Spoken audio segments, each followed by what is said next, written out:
For the final time in 2025, the Glens Falls Dragons take Eastfield against their rivals from down south. It's the Saugerties Stallions that make the trip up north, and they've already secured a PGCBL playoff spot this season. Welcome inside our broadcast booth alongside Luke LaRose. I'm Nathaniel Cunningham, and for Glens Falls, the month of July has not been a friend to them. Through June, they were 8-13. They had already eclipsed the record of wins that they had in 2024. July only saw the up and up. Instead, it was a 3-14 record for the Dragons, Luke, and that puts them where we stand right now at 11-27. And it is an unfortunate month of June, or a month of July, I should say. A month you'd like to forget. 8-13, while maybe not the best record, you were still keeping pace and turning the corner heading into July. Had a couple early wins in July, and then just the wheels fell off the wagon.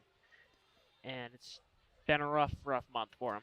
There was still a chance at the postseason for the Dragons when you look just a couple of weeks ago, but over the last 10, it's a 2-8 record for Glens Falls, and one of those wins was a non-league game against the Albany Athletics, so not really the type of July that the Dragons were looking for to hopefully get back into those PGCBL playoffs. On the flip side, for Saugerties, it was a little bit of a slow month of June. The Stallions saw themselves on the cusp of even making the postseason, but then a 14-4-1 record over this last month has made them clearly the second best team in the East. It has, and their month of June followed a very similar script to Glens Falls.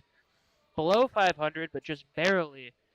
And as the months turned into July, they were able to turn it up and obviously win 14 games and run away with their playoff spot. Their sole loss since July 12th was to the Amsterdam Mohawks, and it was an 8-4 defeat back on July 23rd. They avenged that loss yesterday with a 14-6 beatdown of the best team in PGCBL history. So it's all worked out for the Stallions, who have locked up the second seed in the East. And speaking of seedings, the playoffs are almost set. 7 of the 8 teams in the PGCBL have been decided. When you look out west, Batavia will take on Auburn tomorrow in what is a single elimination playoff until you reach the finals. The best in the East versus the best in the West. Jamestown will also take on that Niagara Falls Americans. That's out west. Here in the East, Saugerties will take on Utica. That game is on Wednesday. And then Amsterdam will take on either Mohawk Valley or Boonville. Boonville plays tonight, and if the Lumberjacks can pick up a win and then Mohawk Valley loses tomorrow, Boonville's in. If the Lumberjacks lose or Mohawk Valley wins tomorrow, it'll be the Diamond Dogs. So it's going to come down to the last day here in the East, and although it doesn't feature the Dragons in that matchup, it still makes for quite an exciting end of 2025. It does, and whoever secures that 4 seed, they're going to have to go over to Shuttlesworth and play the wagon that is the Amsterdam Mohawks, who are looking just to cruise to the finals against Batavia, who's locked in the best record in the league. In a one-game almost shootout against Jamestown, they won that game and have secured the best record in the league. It's going to be a tough contest. Amsterdam looks for their 4th consecutive PGCBL title. The West just looking to take down the East and do something that the West hasn't done in 8 years. We're talking a lot about the playoffs, but we got to talk about what's going on in this game. And when you look at these lineups, it's a little bit different for the Stallions, who bring back one of the most notable names from their team back in June. Luis Rodriguez has returned to Saugerties. He leads it all for the Stallions. The new guy, Pat Costin, is over at first. He'll be hitting second with Logan Sanchez, the slugging catcher, behind him. Kasey Kaminsky will be in the cleanup spot with George Baker. The extra hitter that hit lasers his last time to East Field will be hitting 5. Brandon Fish is over at third, hitting 6, with Dillard Fitzsimmons, the right fielder, in 7. John Freitag, the designated hitter, is hitting 8. Andrew Ray, the second baseman, hitting 9. And rounding out a 10-man lineup for Colin Martin, Luke, is the left fielder, Griffin Crane. And take a look at Logan Sanchez. He's hitting .276. And of current players still on Saugerties, he's second in RBIs with 24. Hobbit Siefkin currently leads the team, player still on the team. With 28, Hobbin Siefken's got the night off, so circle Logan Sanchez to do the damage tonight for Saugerties. Haben Siefken did not make the trip up north. He is not with the Stallions today, so not even just getting the day off, but not on the bench either. On the flip side, the Dragons will look to limit anything that this offense can put out by putting out a weakened roster of their own, but it'll be led off by Travis Stroh. He returns to the leadoff spot for the first time in what feels like weeks. James Houghton will be behind him over at second, with Joe Carpiers, the shortstop, hitting 3. Robert Mello, the designated hitter, is in the cleanup spot with Cam Biller over at first. Chase Falcons in right. Cody Myers out in left. Enrique Diaz is at the hot quarter. And then Brendan McLaughlin, a late addition to the lineup, will be at the catcher spot. We'll step aside for a couple minutes as we get set for the national anthem here at East Field.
Welcome back to East Field in Glens Falls, New York, for the final home game of the Dragons 2025 season, joined alongside Luke LaRose. I'm Nathaniel Cunningham. We already ran you through the Dragons lineup, so how about we run you through the starting pitching matchup for today? Taking the bump for the Dragons is Colin McMahon, who has had an absolutely excellent 2025. This is his 8th appearance of the year, and across 20 and a third innings, he's kept it to just the 3.1 ERA, Luke. He's given up just the 7 earned runs, and none of them came in his last outing back on July 22nd against Utica. It was a 10-0 loss, and McMahon did get the loss for his second of the season. But he pitched 5 innings, gave up just 1 hit, and no earned runs came to score, even though 2 did while he was on the mound. He struck out 3 and walked 2 in that matchup. So the standard McMahon experience is where he's going to throw strikes. It was just the defense that let him down. Yeah, so he leads the team in ERA in terms of having the lowest ERA. He's 0-2 on the year, but I don't think you can quite call that his fault. He's been very solid for the Dragons all year long, and he's looking to have another solid game to end the year for him. On the flip side, for the Stallions, it's Jace Van Valkenburg who will get the start for Saugerties. And as head coach Ryan Dio explained and kind of jokingly said before the game, Van Valkenburg is the Dragon Slayer. In his 3 appearances against Glens Falls this year, he's pitched 7 and a third innings, where he's given up just 3 hits, no runs. He has walked 4 batters, but he struck out 6 as well. So Van Valkenburg, who's been stellar against Glens Falls, looking to continue that here at East Field. Yeah, Dio, I think, jokingly mentioned also that Van Valkenburg is, quote, not that good. But against the Dragons, he really is. He's got a good fastball. His breaking ball still very good. He mixes it up. He's really hard for these Dragons to kind of queue up and hit it. The good news for Glens Falls is that Van Valkenburg, who is the most experienced pitcher for the Stallions staff, throwing 29 innings, has given up 11 doubles on the year. So when Van Valkenburg gets hit, he gets hit pretty hard into the gap, something that Glens Falls has not done a ton of this season, but they would love to do to end 2025 on a high note. Speaking of Van Valkenburg and just his incredible outings, his last appearance came on July 24th, so just 4 days ago, in a win over Oneonta where he gave up a run, struck out one, but he allowed 3 hits and only drew 1 walk. So it looks like we've got a pitcher's duel between people that are going to throw the ball in the strike zone, and it's just going to see which offense can come out on top. So far, in most of these matchups, it's been Saugerties, but McMahon taking his warm-up pitches. It's right around the zone on most of them. He's got a decent fastball. He's got a good slider that you'll see him throw out. The biggest difference, though, between if the pitches are going to be located in the zone is the fact that the Dragons have got the worst batting average in the PGCBL. Granted, it's .001 tick behind the Oneonta Outlaws, who are in 14th, but a 226 batting average as a squad puts you 15th, where Saugerties is 283, puts them 3rd in the league. Looking through it as well, Jamestown hitting 300 on the year, so the Tarp Skunks got an offense and a pitching staff that has been stellar this season. McMahon is set for the first pitch. Rodriguez steps into the box. The ball chopped along the third base line, but just foul, and that's how we get started for the final game here at Eastfield. Rodriguez, again, returning to the Stallions. He's a speedster who plays center. He's got 25 stolen bags. Hasn't played for Saugerties in almost 3 weeks.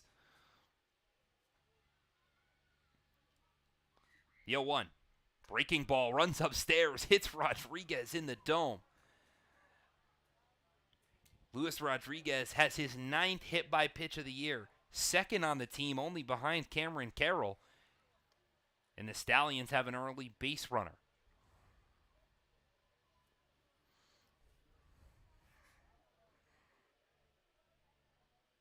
An off-speed pitch from McMahon that never broke around the corner. Makes it 1-on with nobody out. The lefty, Pat Costin, steps in. The new guy, committed to play at Indiana University. Watches the first pitch fastball upstairs. 1-0. Costin was the 2nd-ranked catcher in the entire state of New York. Playing out of Garnerville. They're going to go check on Rodriguez at first. Caught by Biller, but the speedy center fielder gets back in safely. I think what makes Costin that much more impressive, he's a catcher. He's over at first today, but he also can play on the mound. He topped out at 90. Rodriguez on the move. The throw in time. Oh, no tag by Carpier's at second, and Rodriguez steals his 26th bag of the summer. It was an excellent throw from McLaughlin behind the dish, who was looking for his 9th stolen or caught runner of the season. Instead, Rodriguez puts himself in scoring position, and it's a 2-0 count to Costin.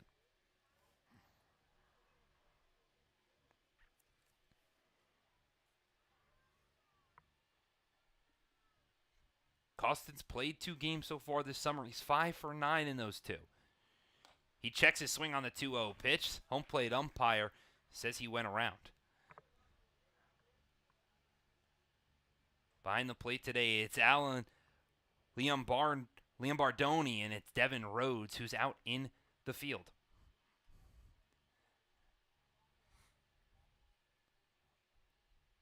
The 2-1 in the dirt. 3-1 to Costin.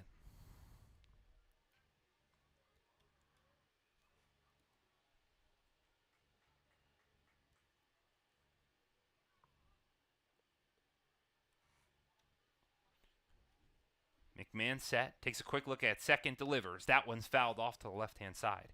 3 balls, 2 strikes. The first full count for McMahon today.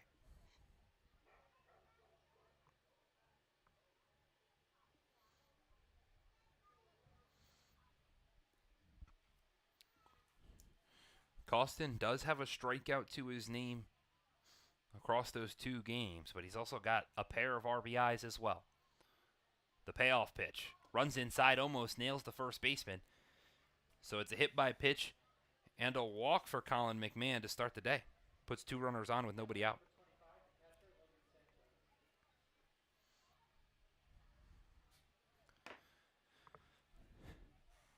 So in steps the catcher, Logan Sanchez. Again with those patented yellow cleats, yellow batting gloves, and the arm sleeve. Sanchez always repping the squad. He watches a first pitch. Breaking ball, miss outside. 1-0. Sanchez is hitting .276 this summer. 3 doubles to his name. He's got a long ball as well. How about 24 RBIs? That puts him 3rd on the team. Rodriguez on the move again. A breaking ball. McLaughlin can't grab it cleanly. And Rodriguez steals his 2nd base to make it runners on 1st and 3rd. 2-0 the count. That time McLaughlin just bobbled the transition from his glove to his hand. And you have to think, if Rodriguez never left, he has a chance to do what Andy Perez of the Boonville Lumberjacks did and grab close to that 44 stolen bags. The 2-0 pitch well too far outside. 3-0. if not more. Again, Perez grabbed that record 2 days ago on Saturday here at Eastfield. Stole 2nd with the game essentially over, but grabbed what was his 44th and league-setting stolen bag. The 3-0 pitch in the dirt, gets behind McLaughlin, hard off the backstop. He gets it, flips towards home. The tag, not in time. So Rodriguez taking the risky play to come home on a ball that bounced hard off the backstop. McLaughlin grabbed it cleanly, but couldn't come up with it, and Saugerties strikes first. They've got an early 1-0 lead, and Matt Gonzalez is going to have an early conversation with Colin McMahon. Makes sense. Right now, McMahon's struggling to find the strike zone early in this start. So Gonzalez is going to calm his guy down, I hope. So a hit by pitch, a walk, and a walk. Rodriguez scores on that wild pitch. And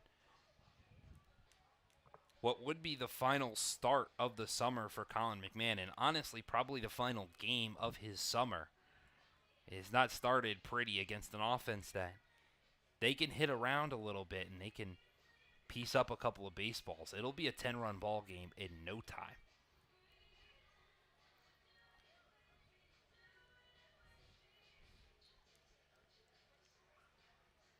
With a Stallions squad that looks to make a true run at the Mohawks for the best team in the East and go play for a PGCBL title, they're not taking this game lightly, even though it doesn't matter for standings. If they can get any bit of momentum, like an 8-run win over the Mohawks yesterday, they'll take it. The first pitch now to Casey Kaminsky is low. 1-0. Saugerties trotting out tonight what I would imagine is essentially their playoff lineup, including a guy who would, I imagine, gets a start in a playoff game in Van Valkenburg.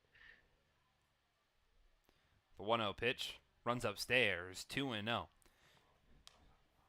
So Kaminsky, who stands in the box, is hitting .288 this summer. And we were talking a little bit about it before the game. Kaminsky's got more ABs than anybody on the team, 132 at-bats this summer. He watches another pitch in the dirt, 3-0. That's across 36 games. So it's been hard to take Kaminsky out of the lineup, and understandably so. Gets on base a little over 36% of the time. And he's got 15 stolen bags to his name as he watches a 3-0 pitch that was hit the inside corner by the knees to make it 3-1. Kaminsky thought that was ball 4 all day. It would have been the 3rd straight walk from McMahon. Instead, he makes the count 3-1. The shortstop will step back in. McMahon comes set, takes a very quick look at second. delivers the pitch. Well outside. So ball 4 loads the bases for Saugerties. And McMahon steps off the mound and kind of looks over towards the dugout, shakes his right arm before stepping back on. And it looks like he's almost trying to tell himself to get around the baseball. He's going to have to do so with a big lefty of George Baker at the dish. That was a slider he pulled too far inside.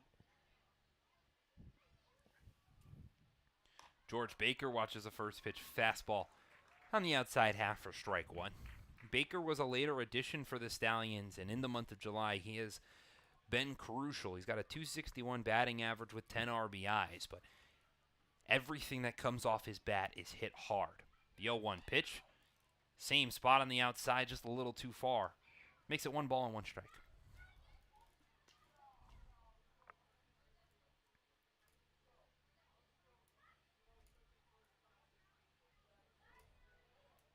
McMahon comes set. The pitch. Big breaking ball. There he's finally got one across the zone. Makes it a 1-2 count to the extra hitter. Baker's fanned 13 times this summer. He's averaging nearly 1 a game.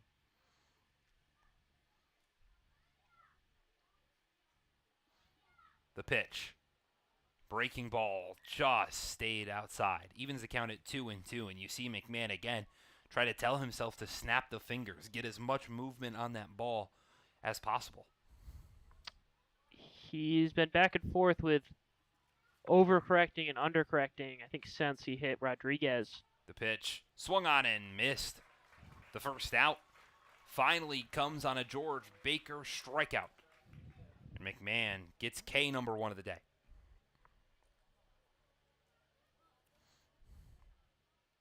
It's also the first registered at-bat in today's ball game. 5 batters in, and the first at-bat that goes down in the scorebook. In steps the third baseman and another lefty, Brandon Fish. He watches the first pitch outside, 1-0.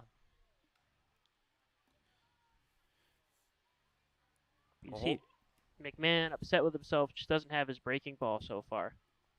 A whole ton of new members for the Stallions. Fish is one of them, getting his 7th start of 2025. The 1-0 pitch is a big breaking ball that hits the top half of the zone. 1-1. Fish this summer is 6 for 24. His sole extra base hit was a triple. 1-1. Chopped foul off to the right-hand side, over by the Dragons' dugout as head coach Ryan Dio tries to barehand it. Instead, it goes in and out to make it a 1-2 count. Luke, I think more impressively, Fish this summer, he's got 2 walks and 2 strikeouts. He's been hit by a pitch 3 times. That is impressive. Finds a way to get on base, putting his body on the line. The 1-2 runs inside, make it 4 hit by pitches this summer. Fish gets nailed, and a run will come in to score. The Stallions double their lead. They've got it 2-0 here in the top of the first. Fish does crowd the plate a little bit, but that one hit him towards the back of his leg. That one, another breaking ball, just ran too far inside.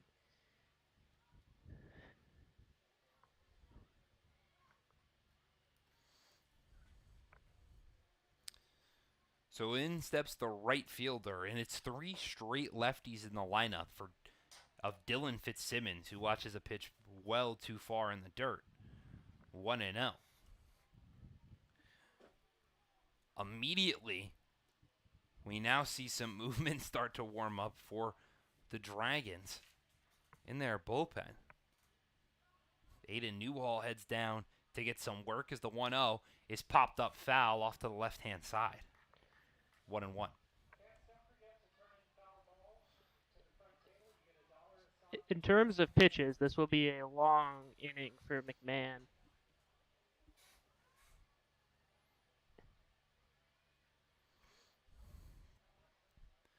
So McMahon will come set.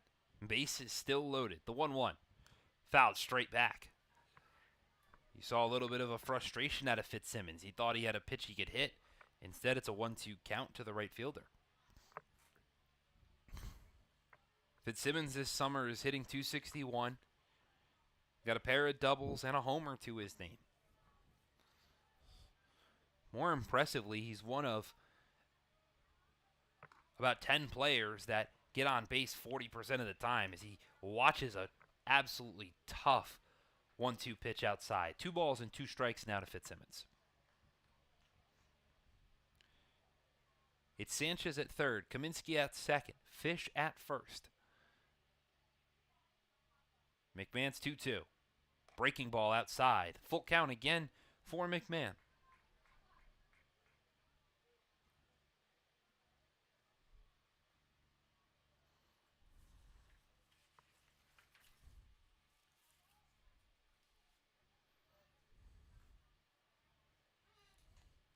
The payoff. Chopped in between into the right field side. 1 run will come around to score. The second stays at third. So a drilled shot from Dylan Fitzsimmons through the right side of the infield rolls out towards Falcon in right, but only 1 comes around, and Saugerties takes a 3-0 lead. Not a super hard hit ball. Just kind of a low, weak roller, but it found the hole. Scores 1. Fish was almost caught up at second base. Third base coach for Saugerties did a great job of holding him. First pitch now to John Freitag. Hits the zone. Looked like it was well too far outside, and Freitag will step out to reassess. The 0-1. This is the first hit of the ball game was by Fitzsimmons, the 7-hole hitter.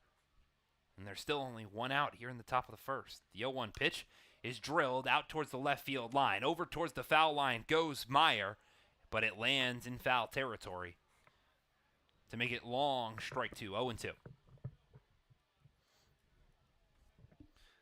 That could have been dangerous. Meyer had a little bit of a bad jump going towards the line. If that got down, Freitag would have easily had a double. He was pretty much there as the ball landed.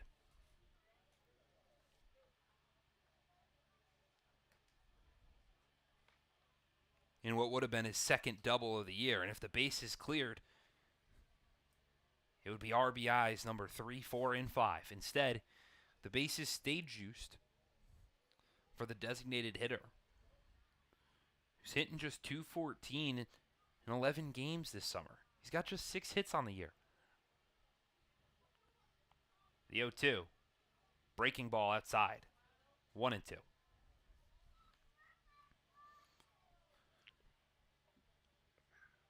Freitag has only struck out 5 times this summer. He's got 9 walks.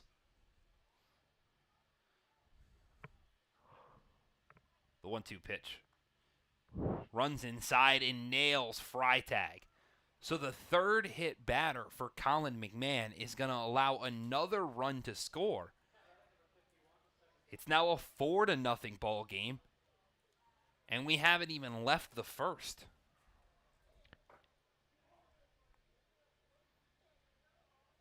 The Stallions have 1 hit. They have just 2 at-bats. And we are at the 9-hole hitter in their lineup. Andrew Ray, the second baseman, steps in. He watches a pitch in the dirt. Ball 1. The issue for McMahon has been the breaking balls. Just can't locate them. A lot of them haven't had their bite to them where they start their break. The 0-1 pitch. Swung on and missed. Ray was fooled the whole way. He got just underneath that changeup at the top of the zone. Evens the count at 1-1. Ray is playing his 5th game of the summer. He's hitting 3 for 13 as he takes a check swing at that breaking ball that missed inside. 2-1.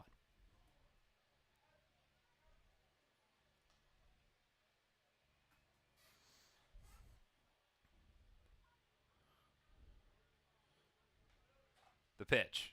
This one's popped up out into the left center field gap. Stroh goes over. He's got it for out number 2. Tagging from third is going to be Fish. The throw to home offline. Saugerties takes a 5-run lead thanks to a sac fly from Andrew Ray. It's his second RBI of the summer as the runners move to third and bring up the 10th batter, the full lineup in Griffin Crane. No need to get a hit every time when the bases are loaded. It's one just far enough out to straightaway center to score Ray. Crane watches a pitch that almost runs up inside and nails him for ball 1. 1-0.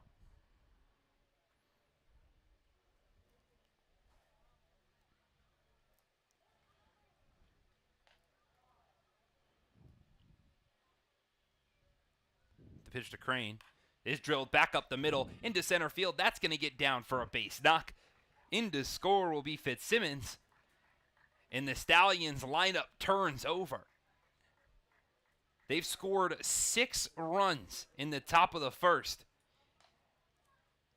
And there's only 2 outs. In steps Luis Rodriguez for the second time. That was in on the hands of Crane, but he muscled that one to straightaway center.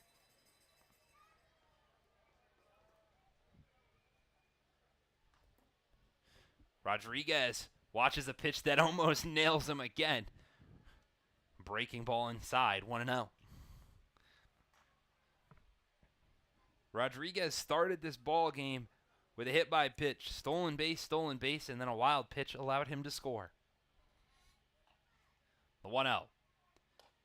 Upstairs. 2 balls, no strikes. Aiden Newhall completely warming up. McMahon just trying to get through the first frame. And comes set, got 2 runners on. The pitch. Upstairs, 3-0.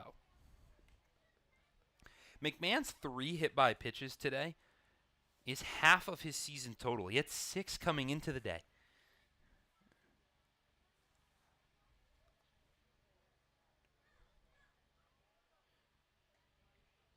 The pitch to Rodriguez.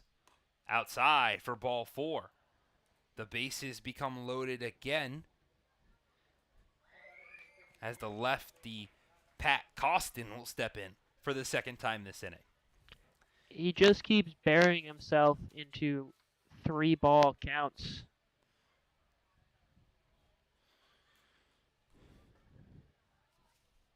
So the lefty first baseman who drew a walk, the first true thrown walk of the day, is back to the dish as he watches a pitch in the dirt.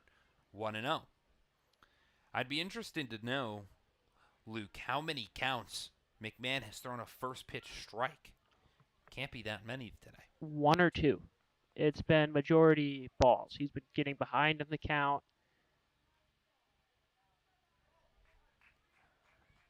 The 1-0. Chopped foul. He's thrown way too many pitches this inning. The fatigue's just going to set in even more. I mean, he's already creeping to that 50 pitch marker. The 1-1. This one's fouled off to the left-hand side. Well, now with pitch number 50, he could get out of this inning. It's a 1-2 count to Costin.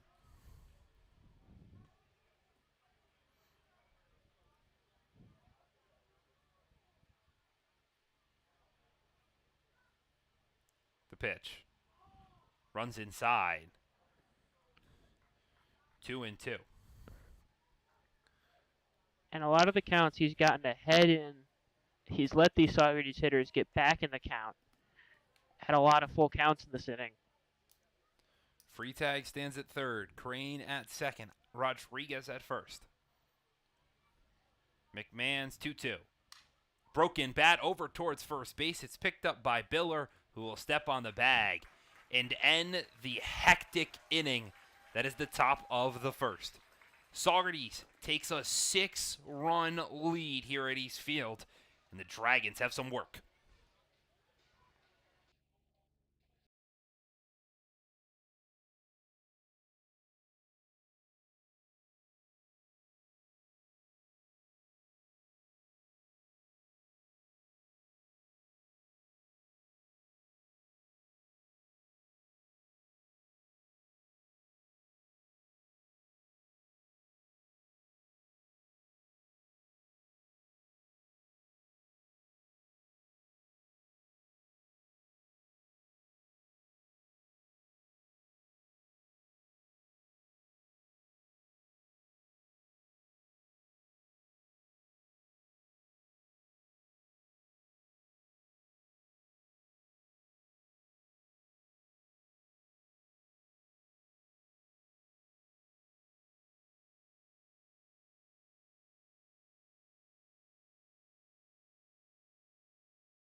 It's an early 6-run deficit for the Dragons after a 6-run, 2-hit first inning for Saugerties.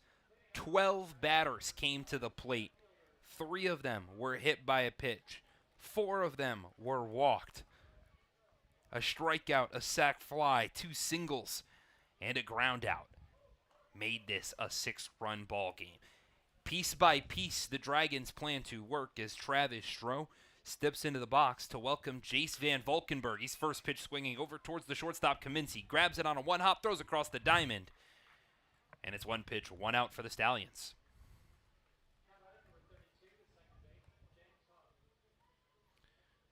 So Saugerties taking no time to pick up the first out. Now they look to do it against the lefty, James Houghton.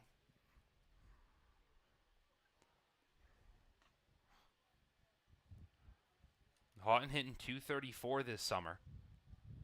Watches the first pitch outside, 1-0.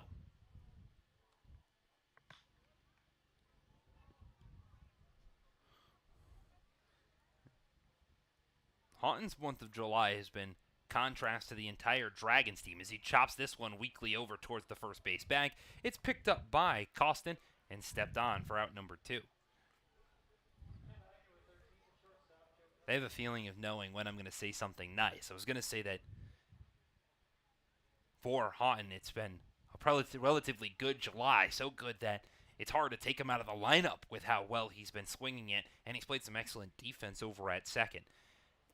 As I speak that into existence, he rolls over to first. So in steps the shortstop, Joe Carpier's looking to keep it away from a 1-2-3 inning. Watches the first pitch outside.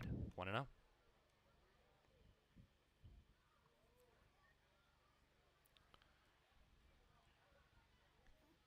Carpier's hitting .253 this summer. Watches a pitch that's on the outside half. 1-1. And we mentioned those big at-bats that Casey Kaminsky had. Carpier's leads the Dragons in ABs, but with just 83 as he takes a big cut at the 1-1, makes it 1-2. So a lot of parity in this Dragons lineup with players playing a lot of days, not playing some days.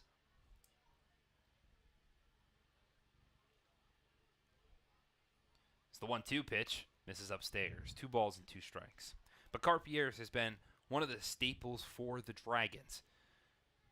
This is his 30th game of the summer.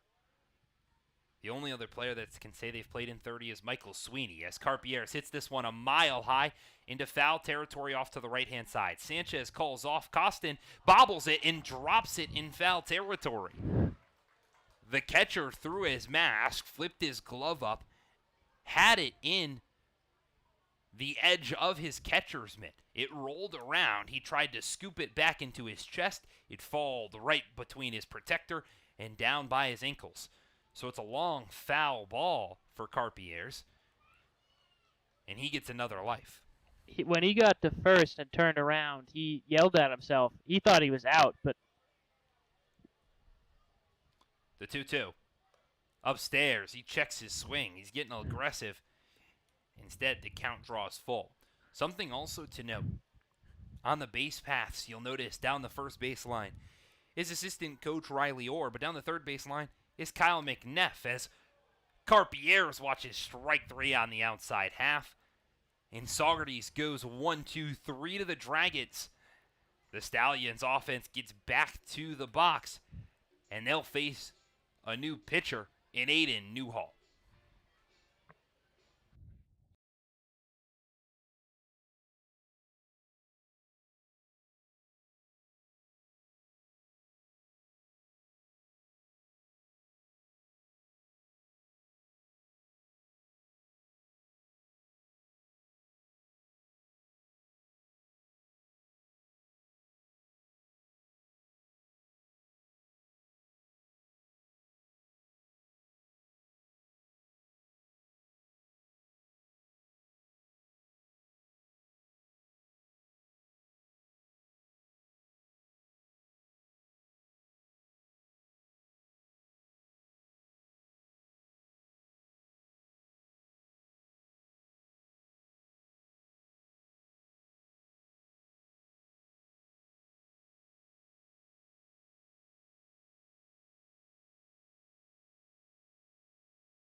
A 1-2-3 bottom of the first meant the Stallions' bats can come up to swing away, but they'll do so against a new arm. Colin McMahon goes just the first inning, gives up the 2 hits, and allows 6 runs to cross the plate. He walked 4, hit 3, struck out 1, and he threw 51 pitches. Only 20 of them were strikes. Aiden Newhall, who comes out of relief, looks to have a little bit of a different success, but this summer has not been in favor of Newhall, who's got a 13.5 ERA through 7 appearances. The first pitch he throws to Logan Sanchez is low, 1-0. Newhall's last appearance came on July 25th against the Amsterdam Mohawks, where he went just an inning and a third, gave up 4 runs on 2 hits. He walked 3 and struck out just 1. So a 2-0 count now to Sanchez, who, like half his teammates, drew a walk his first time up. The pitch. Chopped foul off to the right-hand side. Makes it 2-1. Newhall hasn't been known to eat up a lot of innings, and with the Dragons' staff relatively thin, wonder who's going to be next after Newhall. It's the 2-1. Runs inside, hits the inside half. 2-2. yeah, I don't know who they've got. I know Jake O'Connor's here tonight, but other than that, it's very slim pickings. J.J. Trudeau, I see him out there. The 2-2. Gets Sanchez swinging, and it's dropped by McLaughlin, and he doesn't even go. Sanchez now protesting with the home plate umpire that he got a piece of it.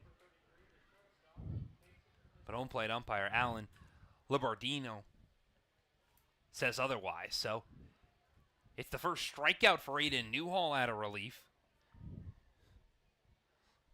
And it's the first out in the top of the second. Casey Kaminsky, the shortstop, steps up. He almost gets nailed with the first pitch. It goes straight to the backstop. 1-0. Yanked that one down towards his feet there. Probably going to seem like a broken record, but Kaminsky drew a walk his first time up. He drills this one through the right-hand side. Biller picks it, throws over to Newhall, who covers, and in time. Biller almost dropped it on a ball that looked like it was definitely going to get through the right side. First baseman went to his backhand to grab it. Newhall late to go cover the bag, but got there a half step before Kaminsky did, and it's 2 outs. Great backhand pick by Biller. He saved a hit right there, making that snag. So the first time today we'll see lefty on lefty. It's a pair of southpaws, or 3 of them, excuse me, over the next 3 batters, as Newhall's first pitch to George Baker misses upstairs. 1-0. Baker was the lone strikeout for Colin McMahon. Went down swinging at a fastball around his neck. The 1-0 pitch runs a little inside. Baker checks his swing. He holds up enough. 2-0. Lefty on lefty typically goes the pitcher's way, but might be a little bit easier for Baker. Newhall's on the far left of the rubber.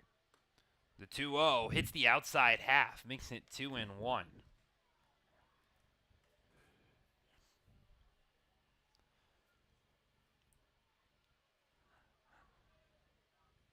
The pitch. Chopped straight back off the catcher and the home plate umpire. And the count evens at 2 balls and 2 strikes. It's Deuces Wild at East Field. Baker, the big lefty. Newhall coming set. The pitch. Runs inside and nails Baker. Straight in the back. He places his bat down, puts the arm guard and the leg guard right on top. Collects it all nicely and hands it off to his teammate, where he'll go waltz his way down to first to meet Cam Biller. The 4th hit by pitch to the Stallions today puts out a 2-route base runner, and Baker and Biller down there at first have a little bit of history. Last time the Stallions were here at East Field, Baker drilled one off of Biller's non-throwing hand that took him out of the game after having an incredible start through 2 1/3. The first pitch to Brandon Fish hits the outside half. 0-1. That ball off of the bat of Baker looked like it might have put Biller out for the season. Instead, a couple days later, he was back in the lineup swinging away. Big breaking ball goes over the head of McLaughlin. Baker will lightly jog his way to second, as it's a 1-1 count with a runner in scoring position.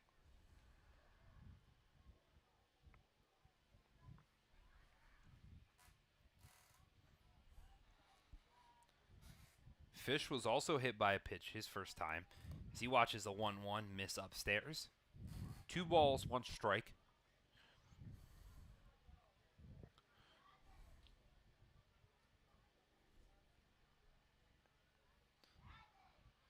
The pitch.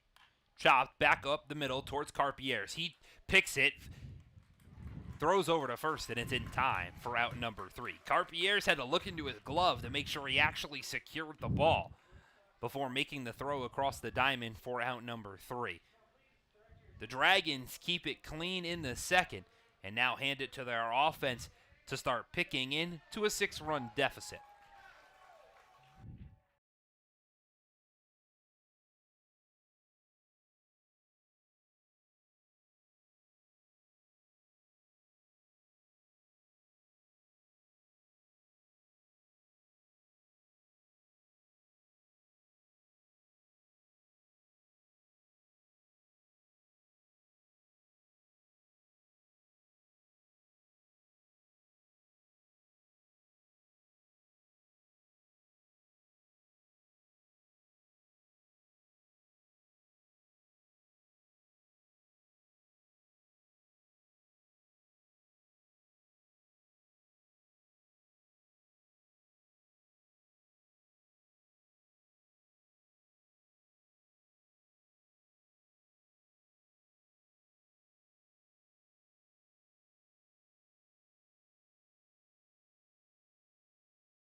Welcome back to East Field in a 6-run ball game with Saugerties out in front. Alongside Luke LaRose, I'm Nathaniel Cunningham.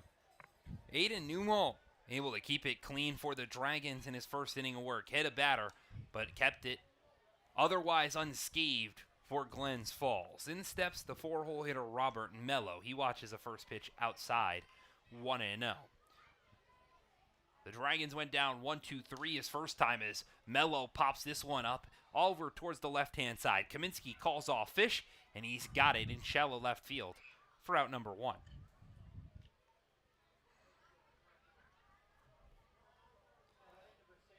So in steps the first baseman, Cameron Biller. Biller this summer hitting 192, just below that 200 marker. He watches the pitch outside, 1-0. Biller's got a pair of doubles this summer, but they happened a little bit earlier this season, and he's been kind of a plug-and-play guy with Jackson Mueller, who was getting hot as we started the month of July.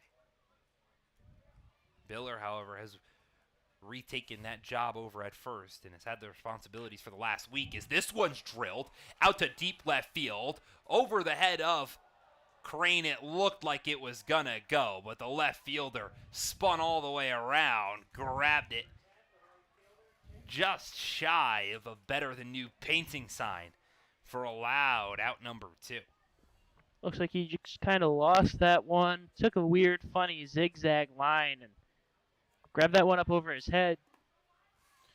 Crane, to his credit, turned completely around. Looked like it was definitely going to go off the wall, and then instead turned back to find it. In steps Chase Falcon, who watches the first pitch at the top of the zone, 0-1.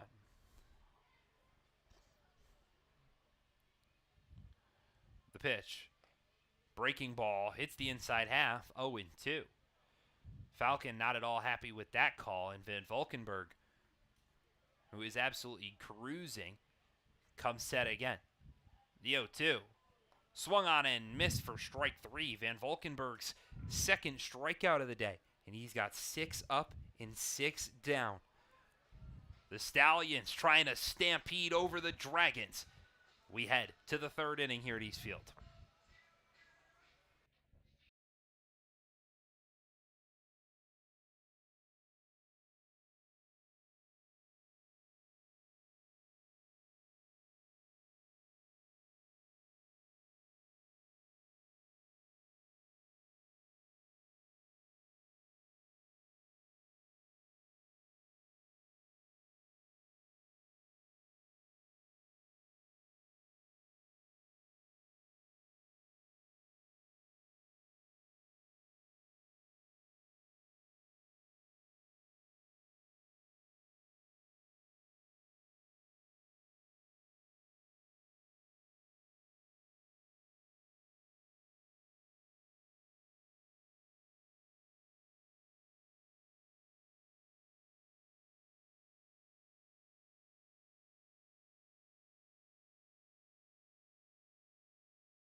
The top of the 3rd set for action after another 1-2-3 inning from Jace Van Valkenburg of the Stallions. He gets the bats back in the hands of his offense, who's got to face Aiden Newhall for the 2nd inning. Alongside Luke LaRose, I'm Nathaniel Cunningham. The first pitch from Aiden Newhall to Dylan Fitzsimmons is in the dirt, 1-0. Fitzsimmons tallied the first hit of the day for Saugerties, but it came 7 batters into the ball game. The 1-0 pitch is drilled out into the left center field gap. That's going to get down for a base knock. Fitzsimmons rounds first. He's headed towards second. The throw from Meyer in left is cut off by Carpier's at short. And the Dragons had a chance at grabbing Fitzsimmons at second. Instead, it's a leadoff double for the right fielder.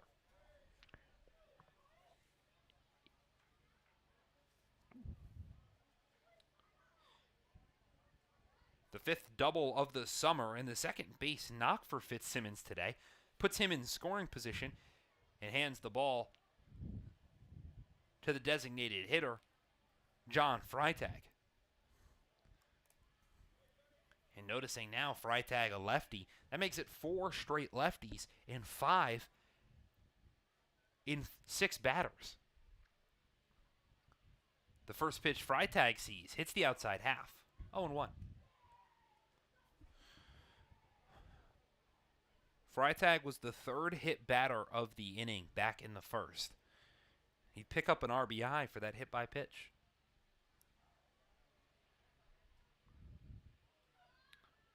Newhall's 0-1. Breaking ball upstairs. Fitzsimmons faked like he was going to take third. Instead, stays at second. Carpier's, the shortstop, is holding on Fitzsimmons, but he's not on top of the bag. The right fielder, has got 3 stolen bases this year. As Newhall takes a long look at him before delivering the 1-1, which is right down Broadway. 1 ball and 2 strikes.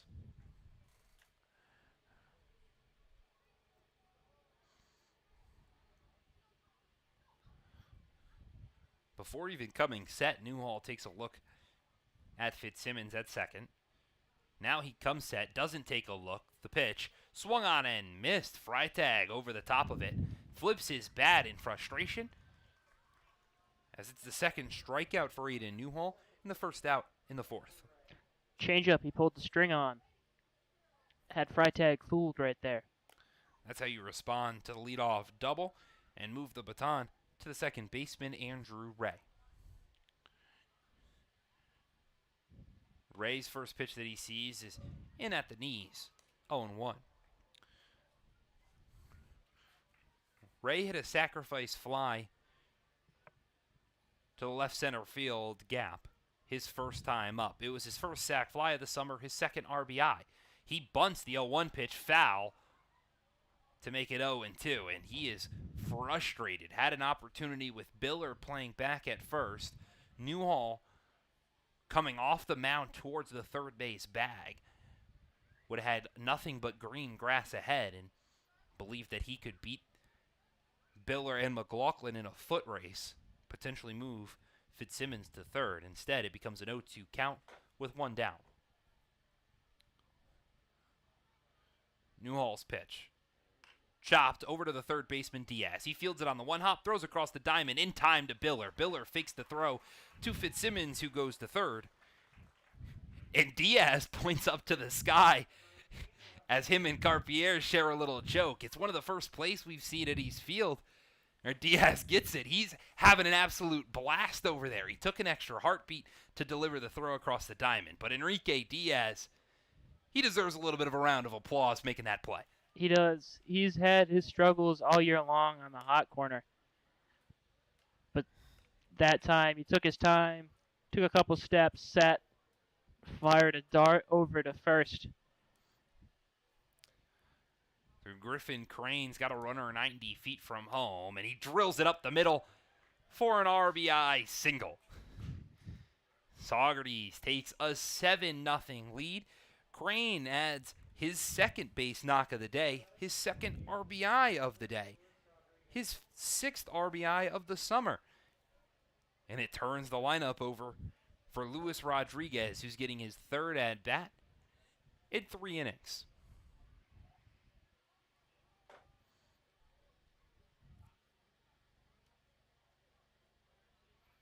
Immediately on the move is Crane. The throw from McLaughlin is in time. Brendan McLaughlin with an absolute dart to James Houghton at second. On the money, the second baseman didn't have to move his glove. And Crane, who is trying to be aggressive and steal an extra 90 feet, instead gets caught for the 3rd time this summer. The Dragons now have a 7-run deficit they need to work out of, and they've got to get to Van Valkenburg in the bottom of the third.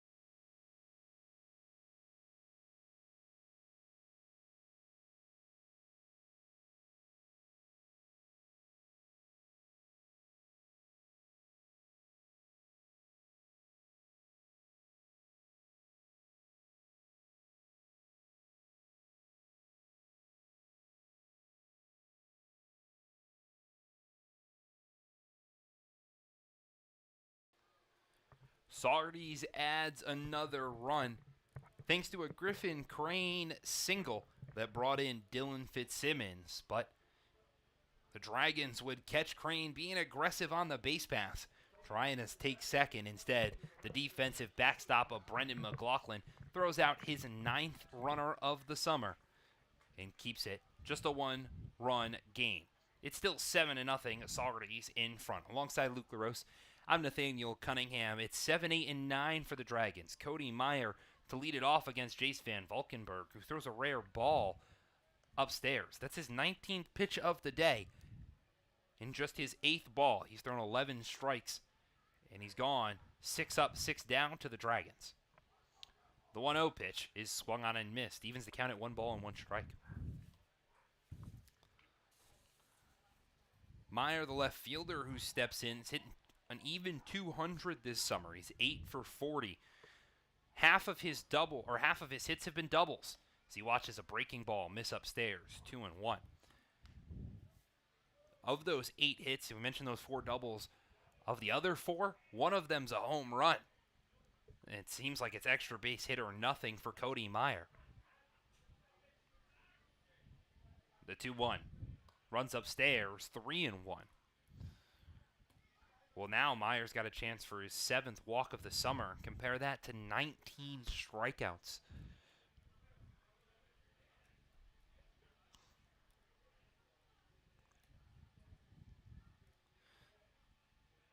Meyer fouls this one off to the right-hand side. It'll get out of play over towards the bleachers and make it a full count. First time Van Valkenburg has reached a full count today. Happens against the left fielder, Meyer.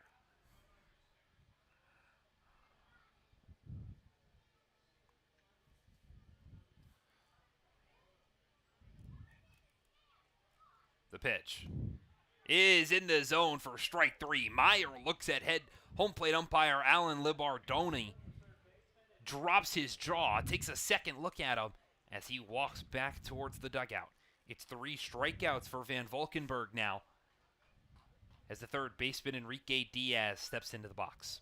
That one was a little low. I think Meyer has a little bit of a right to complain. Diaz takes a big cut at the first pitch, 0-1. Diaz hitting 175 this summer across 23 games. He pops up the 0-1 into foul territory. Over goes Sanchez and Costin. Costin dives, but it's in and out of his glove right in front of the Dragons. Sanchez takes a tumble, diving over his first baseman. But he gets back up laughing as they have some jokes with the Dragons. And Costin made an athletic play coming from deep behind first base, running into foul territory, laid out as the ball went in and out of his glove. But it's a new life for Enrique Diaz, who's got an 0-2 count. Riley Orr, the Dragons' first base coach, unintentionally kind of set a screen. Might have saved his batter another pitch or two. The 0-2 outside. 1-2 the count now.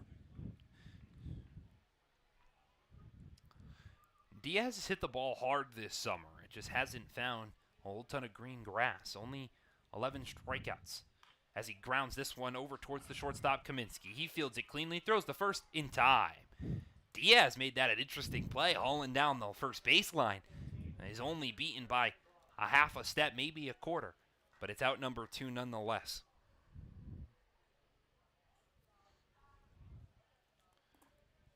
So now the backstop of Brendan McLaughlin steps to the dish. He ended the top of the third, catching his 9th runner of the summer. He fouls off the first pitch into the bleachers, 0-1.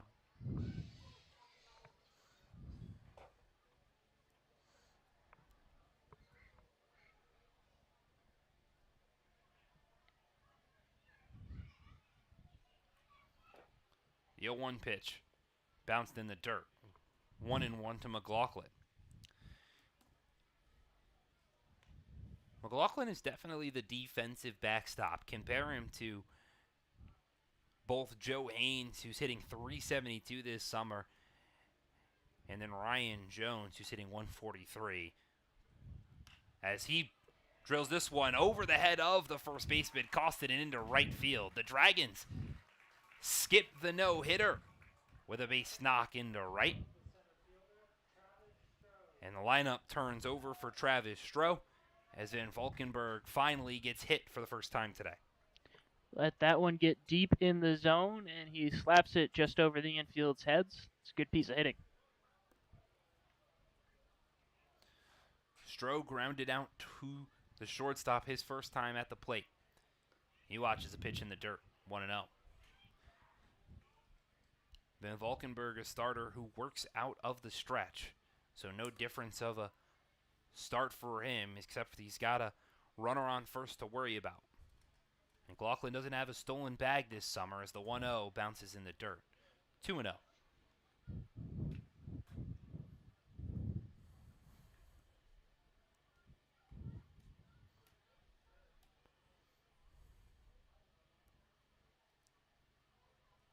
The pitch. Upstairs. 3 balls and no strikes to Travis Stroh.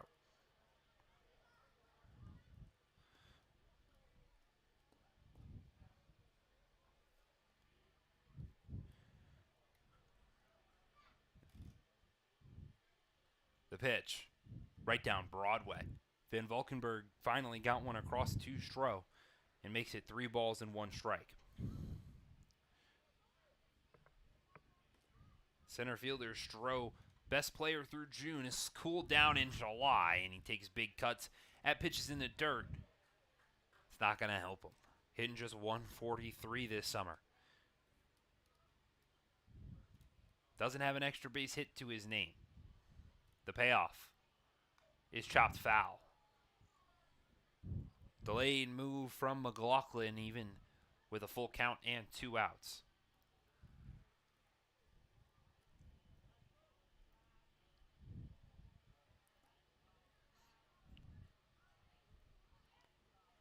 Van Valkenburg comes set. No look at first. The pitch. Drilled over towards the shortstop. Kaminsky, who lays out. And got it. A diving play by the shortstop. Casey Kaminsky negates a 2-out single from Brendan McLaughlin and keeps Saugerties' 7-run lead. We head to the 4th where the Stallions are rolling.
The Dragons finally broke up the no-hitter, but weren't able to do anything with McLaughlin's 2-out base knock. Instead, they hand the ball back to Aiden Newhall for his third inning of work, who throws a first pitch breaking ball to Luis Rodriguez, 0-1.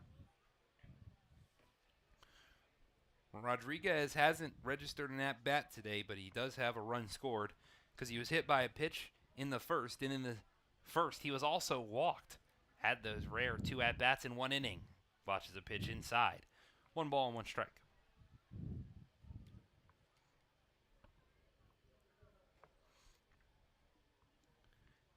He's also got 2 stolen bags to his name today, so we're just getting to the 4th, and Luis Rodriguez is having a pretty good day as he watches a pitch that almost hits him in the hips again.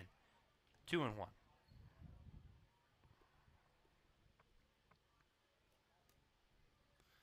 The Stallions have been extremely patient today, Luke. Not really swinging at anything out of the zone. The 2-1. Popped foul. Part of the reason why McMahon threw just about 50 pitches in the first inning alone was Saugerties sat and waited and made him throw. Didn't get too aggressive.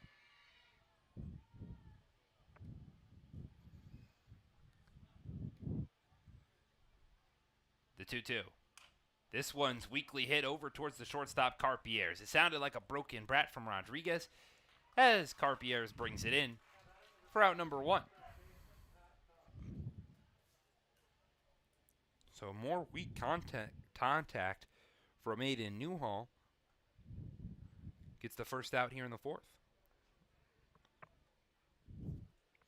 Another one that Newhall jammed inside on someone's hands, too. So the first baseman, Pat Costin, is up at the plate. He's 0 for 1 today with a walk and a run scored as he watches the first pitch at his eyeballs. 1-0.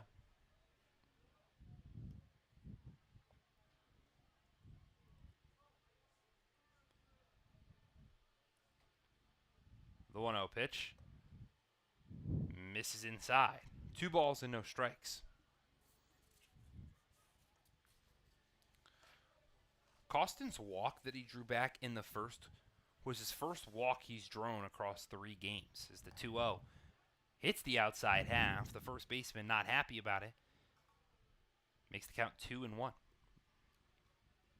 Perfectly located by Newhall. Just clipped the zone.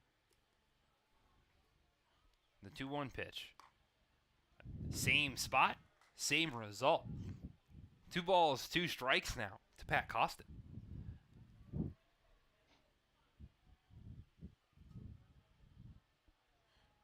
Newhall comes set. The pitch. Same location 3 straight times. Froze the first baseman. And it's the 3rd strikeout for Aiden Newhall.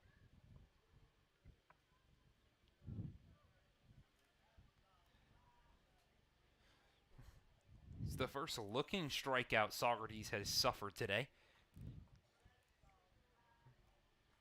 In steps the catcher, Logan Sanchez. He watches a pitch outside, 1-0. Sanchez is 0 for 1 with a walk and a run scored.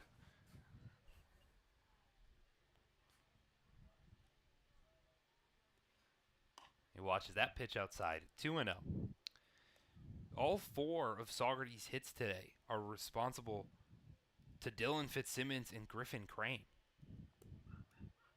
The RBIs are spread out a little bit more through the bottom half of the lineup, but those 2 in the 7 and 10 spot have all 4 hits. The 2-0 pitch misses outside. It's 3-0 to the backstop.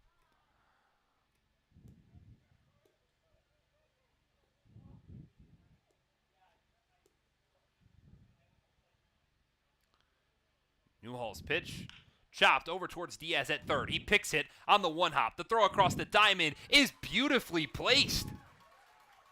Diaz showing off the golden glove at third. Makes a great pick in the dirt and throws an absolute laser to Biller's chest for out number 3.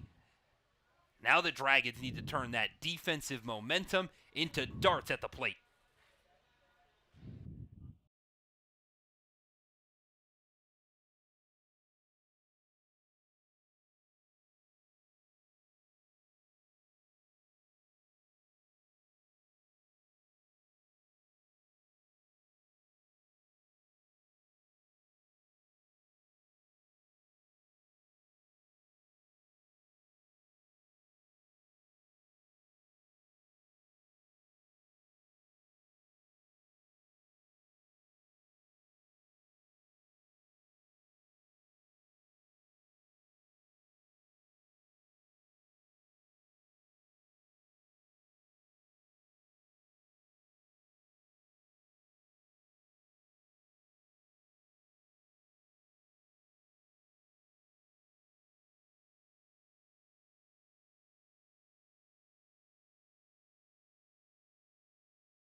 Welcome back to East Field, where the Dragons sent down the Stallions 1-2-3 for the first time in the top of the fourth. Now their offense in the bottom half looks to respond to eat in to a 7-run deficit. Joining alongside Luke LaRose, I'm Nathaniel Cunningham. It's 2, 3, and 4 for the Dragons, led off by the lefty second baseman James Houghton. He's 0 for 1 today. He popped up, or he grounded out to the first baseman. He watches the first pitch outside, 1-0. Houghton's another one of those players for Glens Falls that has really hit the ball hard, it seems like, everywhere. He's just been a little unlucky finding more players than he has green grass as he watches the pitch outside, 2-0. Even with all that said, he's above that Mendoza line, hitting .234 this summer. As he gets ready for his first year at Rhode Island, he drills that one down the left field line, but foul, over towards the Stallions bullpen.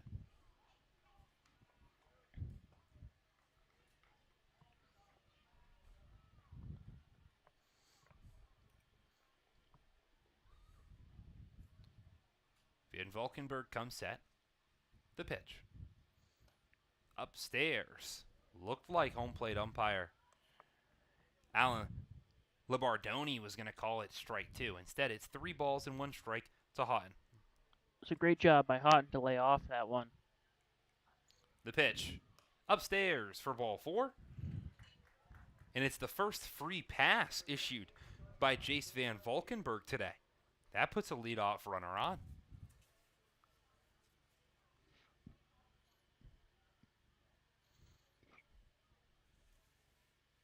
The 15th walk of the season for Van Valkenburg, and that turns the page to Joe Carpier's. He fouls that one straight off the mask of Logan Sanchez. 0-1.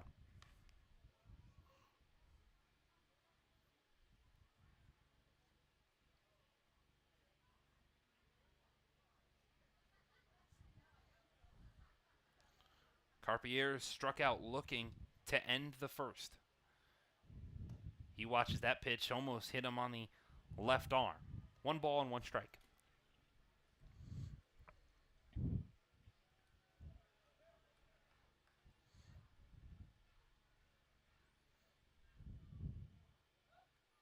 They're going to go check on Houghton at first. No attempt at a tag from Costin as the second baseman slides back in with ease.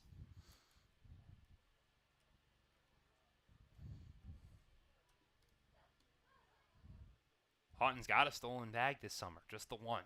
The pitch, swung on and missed. Carpier's fooled by the off-speed pitch in the dirt. Makes it 1 ball and 2 strikes.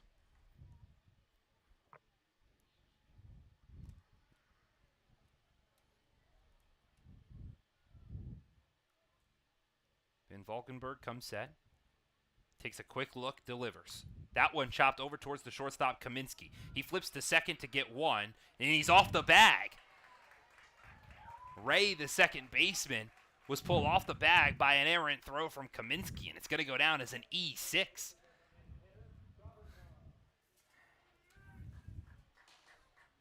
Kaminsky commits his 6th error of the summer as Carpier's reaches via fielder's choice. Houghton reaches via the error.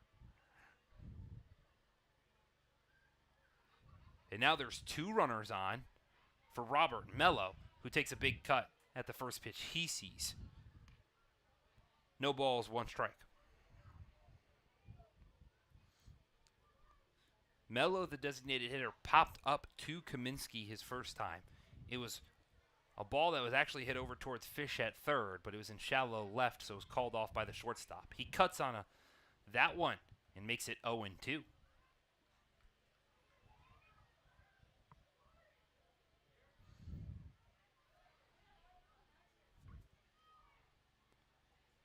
Valkenburg with a little bit of pressure comes set. 2 runners on.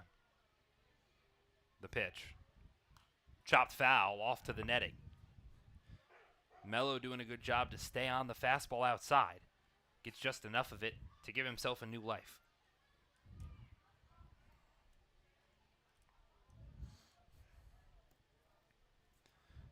Back-to-back innings now where the Dragons have runners on. First time with multiple. The pitch. Popped up a mile high. Same spot as the last one in shallow left field. Kaminsky goes out. In comes the left fielder, Crane. But the shortstop brings it in for out number 1. And none of the runners try to advance. So another pop-up to the left-hand side for Robert Mello. Sits down the first out in the 4th.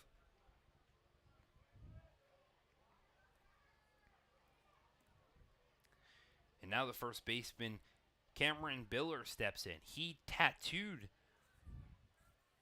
a ball to straightaway left. It got over Crane's head, it looked like, but he threw his glove up and grabbed it as Biller checks his swing, but it's bounced off his bat and straight down. 0-1. So Biller got every stitch of the ball. It just was within reach of the left fielder, Crane, who takes a couple of steps back now in case Biller decides to get a hold of one again. The pitch. This one tattooed down the left field line, but it's going to bend foul off the shed behind the Stallions dugout or Stallions bullpen and over into the street. So a long strike 2 makes it no balls and 2 strikes to Biller.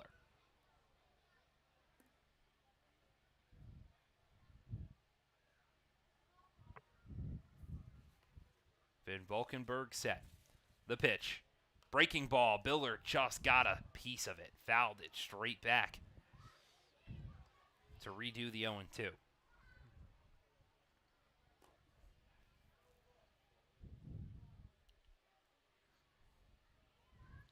The first baseman's making the starter earn it. And Valkenburg comes set, takes a quick look at second, takes another. The pitch. This one's chopped high over towards the right-hand side. In foul territory, over goes Costin, and he's got it for out number 2. So Biller a little upset. Could have got it in foul territory, and Biller could have really destroyed it. Hey, we've got a rock, paper, scissors tournament happen. There's still a little bit of baseball that's got to be played. Only 1 out, and home plate umpire Alan Libardoni is not too happy about it. He's like, oh, hey, we still got baseball that's got to be played. So in steps Chase Falcon, the right fielder.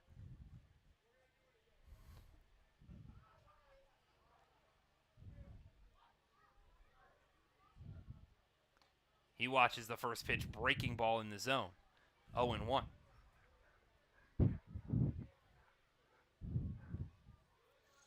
So Dragons get 2 runners on with nobody out. And then it's 2 weak pop-outs. Falcon watches that one miss upstairs. 1 ball and 1 strike. It's been a storyline all year. The Dragons will get base runners on. Just bringing them around to score has been a struggle. The pitch. Swung on and missed by Falcon, who stepped out and stepped back in at the last second. Means Van Valkenburg is 1 pitch away.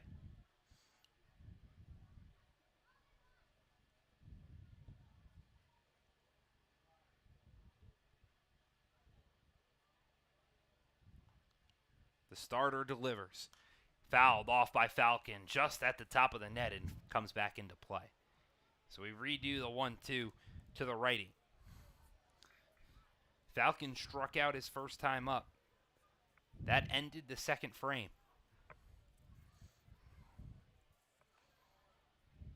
Van Valkenburg trying to get through. There's some players warming for the Stallions in their bullpen. The pitch. Upstairs. 2 balls and 2 strikes. This inning in particular, Glens Falls has done a good job at just battling with 2 strikes.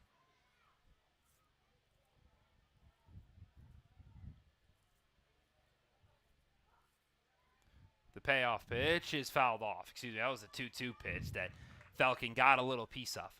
So it's deuces wild. 2 balls, 2 strikes, 2 outs, 2 runners on. Here in the bottom of the 4th.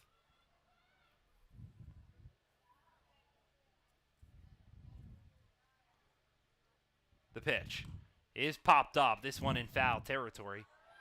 Makes the count 2-2.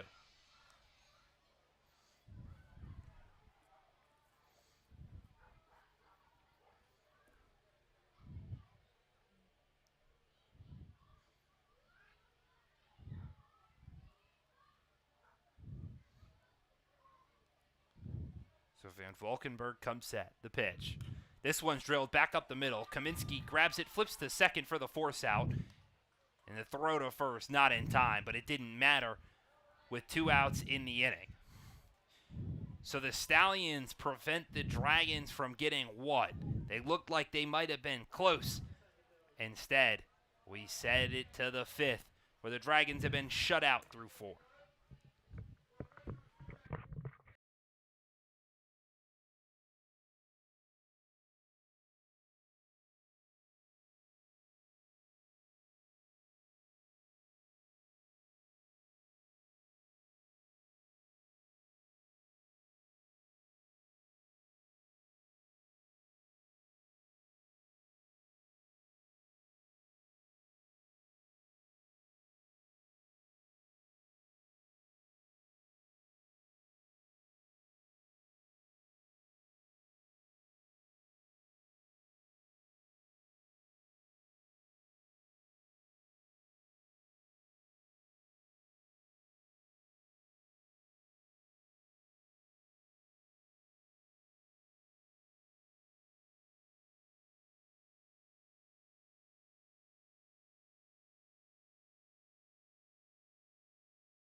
Welcome back to East Field in a 7-run ball game. The Stallions stampeding over the Dragons as we enter the latter half of this one. Joined alongside Luke LaRose, I'm Nathaniel Cunningham. It's Casey Kaminsky, the 4, 5, and 6 hitters to get it started for Saugerties. Newhall out for what is his 4th inning of work. Throws a first pitch strike in the zone. 0-1. Kaminsky today is 0 for 1. Drew a walk back in the first. Came around to score. His other time was a weak dribbler back towards the mound. Over towards first. Newhall had to cover the bag. Made an excellent bang-bang play. The 1-1. In the zone at the knees. 1-2 the count. Kaminsky committed his 6th error of the summer back in the 4th. It put 2 runners on for the Dragons, who then stranded them after getting 3 straight outs. The pitch. Runs upstairs, almost nails Kaminsky, evens the count at 2 balls and 2 strikes.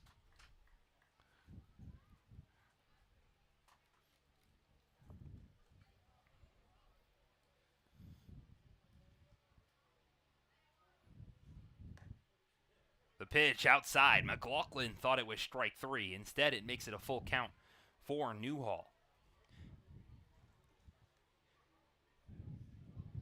We see Jake O'Connor and J.J. Trudeau moving down to the Dragons' bullpen, meaning Newhall's day is coming close to an end. The payoff. Chopped over towards Diaz, who makes a diving play at third. Enrique Diaz is showing off the highlights at the hot corner, making it matter in the last game at East Field. It's a first out in the 5th. He has struggled all year long, but tonight 3 balls have come his way and 3 great snags. Moves the bat to a stretch of lefties for the Stallions. It's George Baker, the extra hitter, to get it started. He's 0 for 1 with a strikeout and a hit by pitch to his name as he gets nailed for the 2nd time today. Shakes his head in disappointment as he's hit along the right arm. Drops his bat like he does before, puts all his gear around it, and will waltz his way down to first base. It's a 1-out base runner for the Stallions.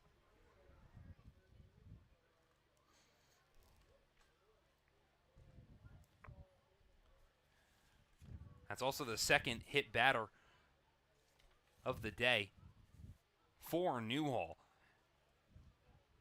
He only had one coming into today. His first pitch now to Brandon Fish, upstairs. Count is 1-0.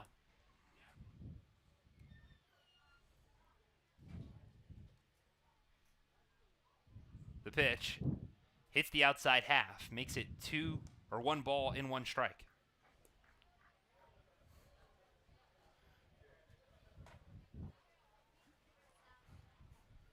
So Fish hit by a pitch back at the first, came around to score, and then grounded out to short his second time up. He watches a pitch just a little too far outside. 2 balls and 1 strike. And Luke, Newhall has placed those pitches on the outside half excellently today. He's really utilized that lefty-to-lefty matchup. He has. The pitch popped up over towards the left-hand side. Over goes Meyer in foul territory. He'll watch it fall about 10 feet in front of him to make the count 2 balls and 2 strikes. It's a little harder for those lefty hitters to see the release point. Lefty hitters struggle against lefty pitchers more than a righty on righty would. Just been able to disguise those outside pitches easier. 2-2, runners on the move, chopped foul, or swung on and missed from Fish. It looked like he got a piece of it, but instead it was into the glove of McLaughlin. So it's a first out, but Baker will steal second. He was off on the move. And that means the big slugger of Baker picks up his 3rd stolen base of the summer.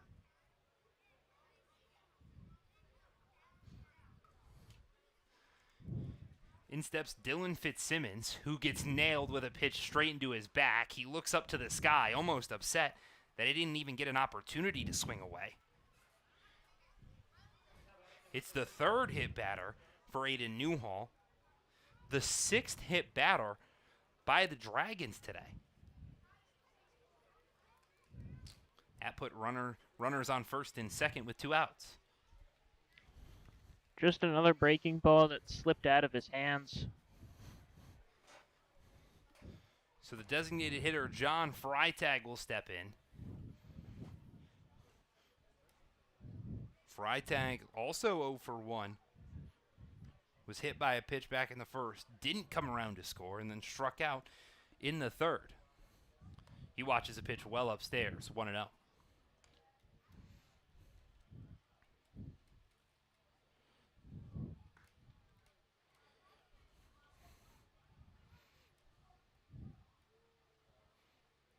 The pitch.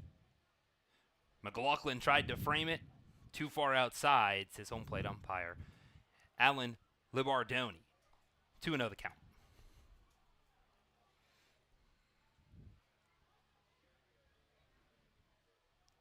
The pitch. Chopped over towards the shortstop Carpier's. He fields it, throws across the diamond to first in time. A great throw from Carpier's, who was almost deked by Baker, who stood in front of the ball for quite some time. Instead, the shortstop fields it cleanly, and we head to the bottom half of the 5th, where the Dragons' offense started to pick away at Jace Van Valkenburg.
Welcome back to East Field as we enter the second half of today's ball game. The Saugerties still in front 7-0. Joined alongside Luke LaRose, I'm Nathaniel Cunningham. Keller Rosman comes into the game to take over for Jace Van Valkenburg, who was stellar through the first 4, but the Dragons started to see him and reach base. Osmond's first pitch to Cody Myers fouled straight back. 0-1. So Van Valkenburg, his day ends after 4 innings, gave up just 1 hit, allowed no runs. He walked a batter and struck out 3. Threw just 63 pitches, so the Stallions trying to save him potentially for Wednesday, as Osmond throws the pitch outside to make it 1-1 to Meyer.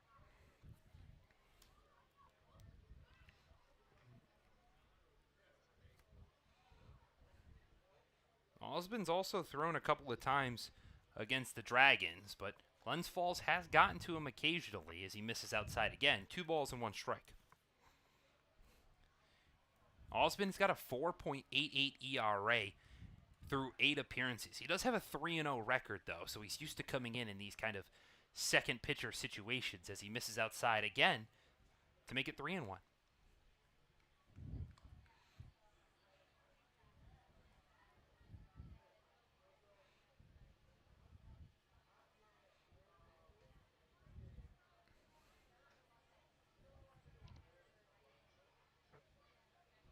The pitch. Meyer fouls it straight back, similar to how he did the first pitch to draw this count full. So it's a full count for Osmond out of the bullpen to face the 7, 8, and 9 hitters. Meyer went down looking his first time up. He drills this one back up the middle. Over goes Ray, who fields it, throws to first on the move in time. A tough play for the second baseman, Andrew Ray, ranging towards his right, had to dive down at the second base bag, grab it, and throw on the move towards Costin for out number 1.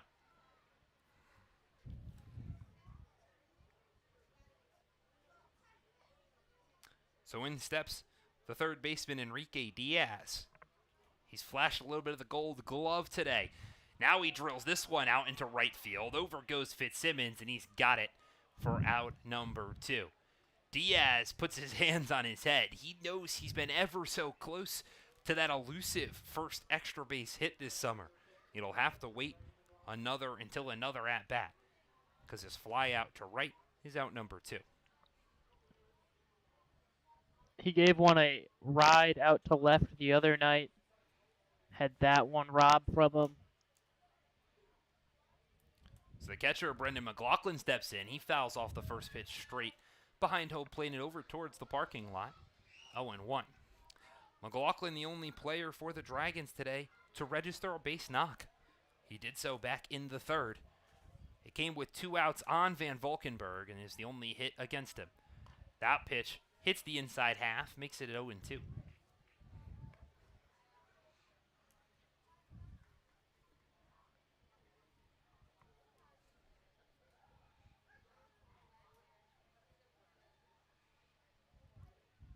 A long wait for Osmond, who comes set. The pitch. Runs inside, almost nails McLaughlin. It sounded like it hit something, but no call for a hit by pitch. Makes it a 1-2 count. Might have hit Sanchez leg guard.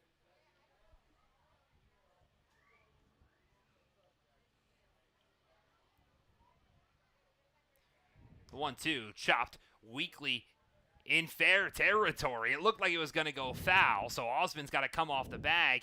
He's got to go try to tag McLaughlin. It doesn't, so he throws to first for the out. A dribbler that bounced just to the right of home plate, not called foul by home plate umpire Alan Libardoni. Bounced a little bit high and then ultimately landed in fair territory where Osmond could come off the mound and throw out the backstop. Saugerties keeps its 7-run lead as they shut down the Dragons through 5.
Welcome back to East Field in a 7-run blowout by the Stallions over the Glens Falls Dragons. I'm Nathaniel Cunningham, joined alongside Luke LaRose.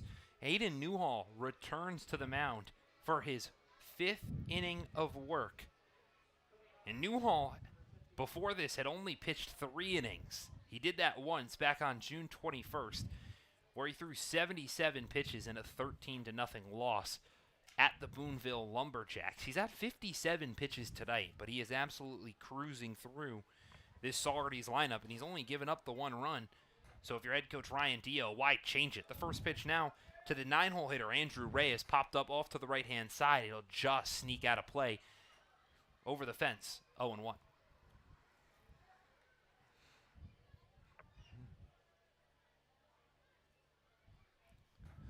Dragons were sat down 1-2-3 in the bottom of the 5th. The first inning for Keller Osbin in relief. The 0-1 hits the outside half for strike 2, and Ray's not at all happy with that call. The second baseman is 0-for-1 with a ground out and a sac fly to his name.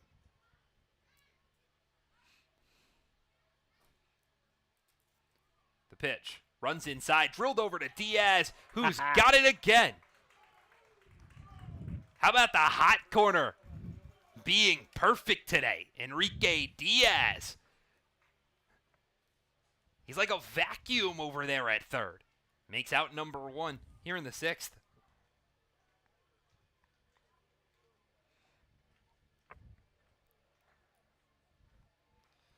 The left fielder, Griffin Crane, steps in, watches a pitch in the dirt.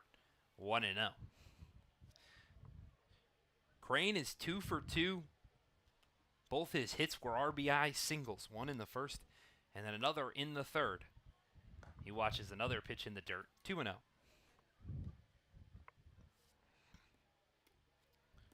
It's crazy to think about the fact that Saugerties has scored 7 runs today, Luke. They have just 4 hits. Crane watches a pitch hit the outside half, 2-1. Even crazier to think that Crane has got 2 of them, and the other 2 belong to Dylan Fitzsimmons. So 2 guys are responsible for theoretically all the offense in today's game. I mean, that's what happens when you get hit 6 times. You find other ways to get on base. You don't need to hit to win baseball games. Newhall comes set. The 3-1 pitch. Outside, ball 4.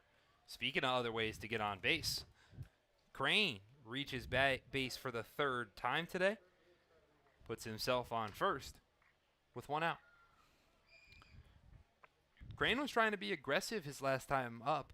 With 2 outs, tried to steal second, but Brendan McLaughlin, with a beautiful throw to James Houghton, gunned him for McLaughlin's 9th caught runner of the summer.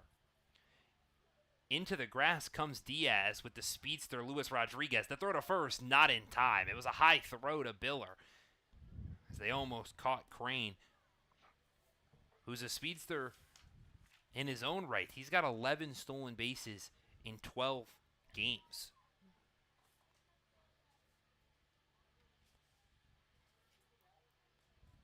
The first pitch to Rodriguez sees Crane on the move. The throw from McLaughlin well over the head of Houghton. So Crane will eventually get that stolen bag, as it's a 1-0 count to Rodriguez, and a runner in scoring position now for Saugerties. Great job by Carpiers, too, picking up that ball that sailed over Houghton's head. Crane trying to take third. The pitch is upstairs. McLaughlin didn't realize, and now the left fielder steals his way to 90 feet from home. I was about to say save an extra bag, but it did not matter. Diaz, who was playing it on the grass in case of a bunt, kind of got caught, and it was just tough play as Rodriguez fouls off the 2-0. Makes it 2 balls and 1 strike.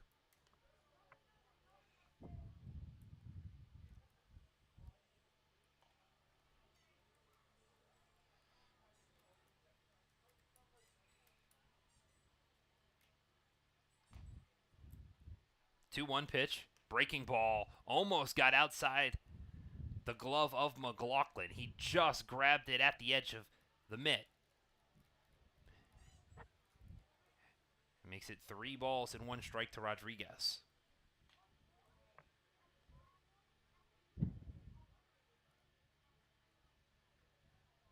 The 3-1 pitch. This one soars over the head of McLaughlin, but straight off the backstop into a catchable spot. So Crane has got to stay at third as Rodriguez draws his second walk of the day.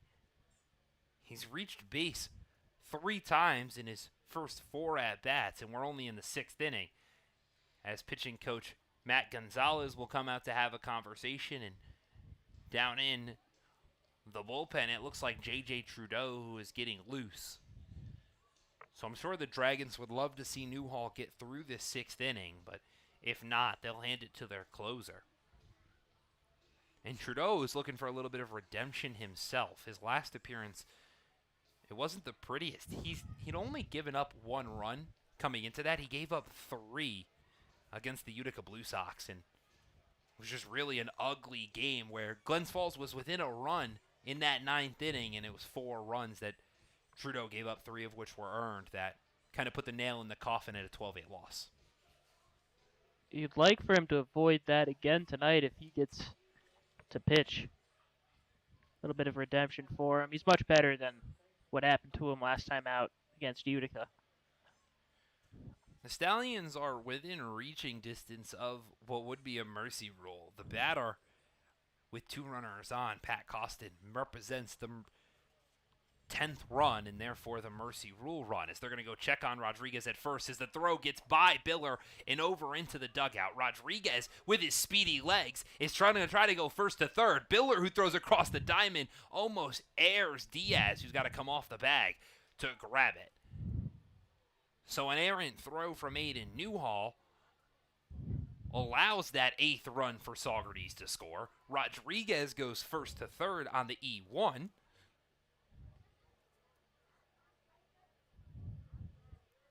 And the Stallions now have an 8-0 lead. The first pitch Costin sees is flied over his head. Rodriguez is going to try to score. He slides in safely. Saugerties now has it 9-0. And it's a 1-0 count to the first baseman, Costin.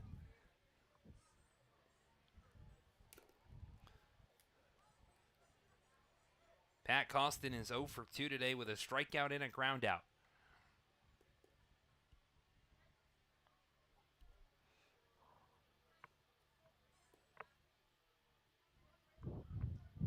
The 1-0 runs upstairs, almost hits Costin again.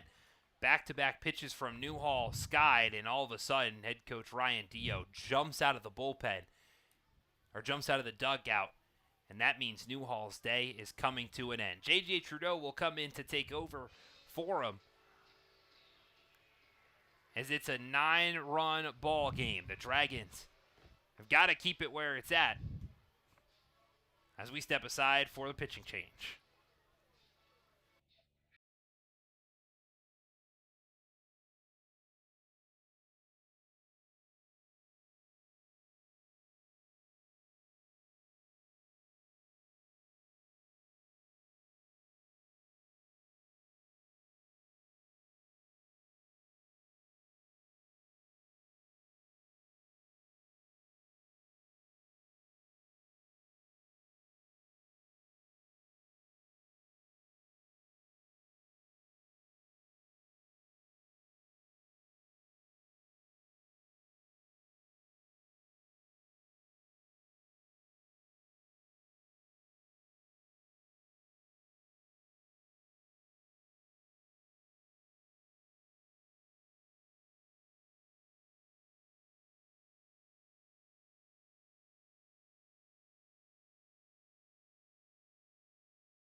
Welcome back to East Field.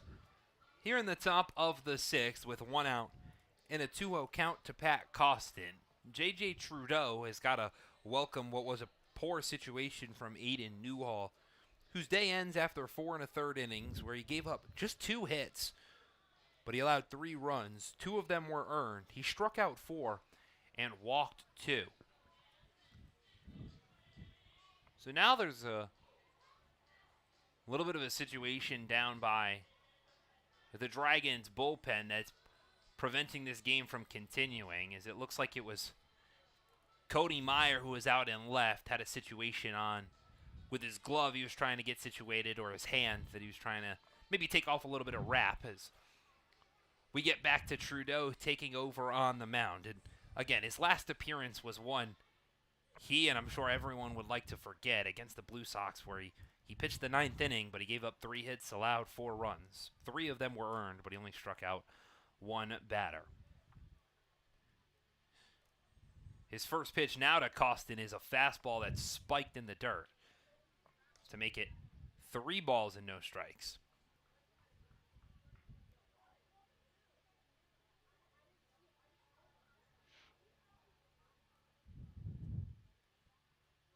That one's drilled just past the outstretched arms of James Houghton at second, and Pat Costin has got himself his first hit of the day.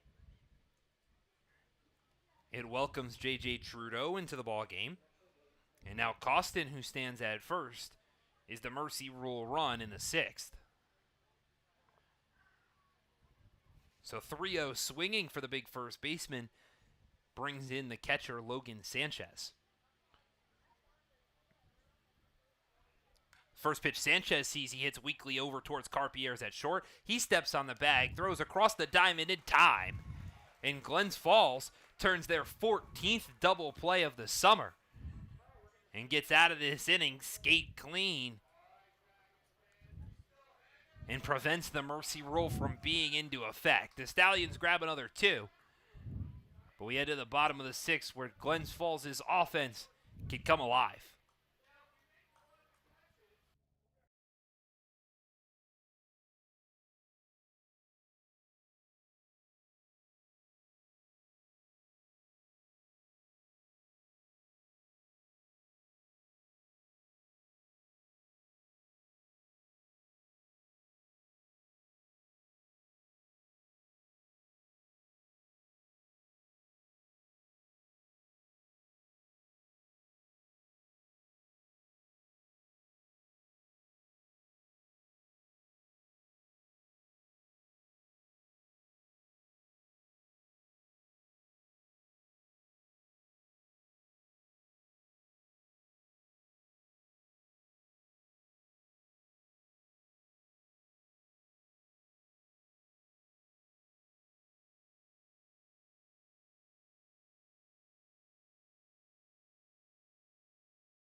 Keller Osbin returns to the mound for Saugerties as we get set for the bottom of the 6th. As the Stallions made it a 9-run ball game, but couldn't get that mercy rule 10th across. Joined alongside Luke LaRose, I'm Nathaniel Cunningham. It'll be the top of the lineup for Glens Falls as they look to chip into this 9-run deficit. Dragons have been just 1 hit through 5 innings so far, Luke, and it's been all Saugerties here, to say the least. Yeah, they've been rolling. They've beat Glens Falls in every facet of the game so far. Excellent pitching has really counteracted Colin McMahon's rough start, but Aiden Newhall kept it as clean as could ask for through 4 1/3, and now J.J. Trudeau is going to be tasked with keeping it as clean as possible for as long as possible. Travis Stroh steps in to face Osbin for the first time. He fouls off the pitch straight out of the play. 0-1. Osbin went 1-2-3 his first time up, a pair of groundouts and a flyout. He's got to face Stroh, who's 0 for 2. He runs inside and nails him. So the first time A Dragons player has been hit, and that's a leadoff base runner for Glens Falls.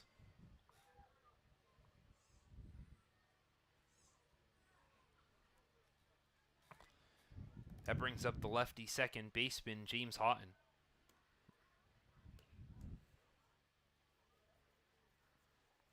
Houghton reached via a walk back in the fourth, and then he grounded out to first. His first time to the dish. He watches a pitch outside, 1-0.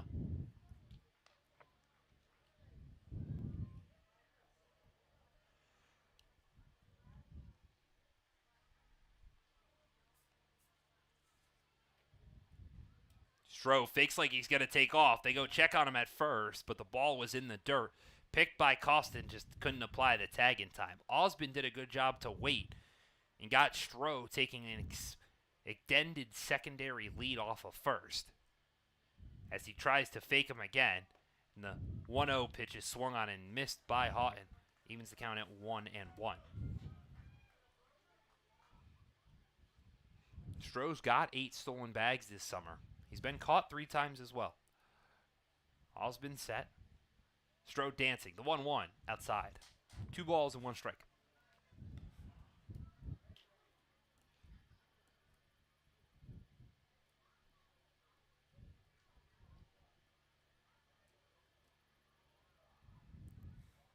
Stroh's on the move. That pitch misses inside. The throw from Sanchez thrown on a bounce. Picked by Kaminsky, but not in time. So Stroh will pick up his 9th stolen base of the summer as it becomes a 3-1 count to Houghton now. Great jump. Perfectly timed. Stroh's got good legs. Picked that one up easily.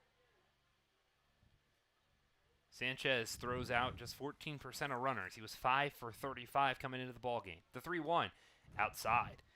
And it's a hit by pitch and a walk for Keller Osbin to start the 6th. Put 2 runners on for Glens Falls. Nobody out. The Dragons had 2 runners on with nobody out to lead off the 4th, and they were both stranded on the base paths. The ball's handed to Joe Carpier's to try and change that fate here in the 6th. First pitch, below the knees, 1-0.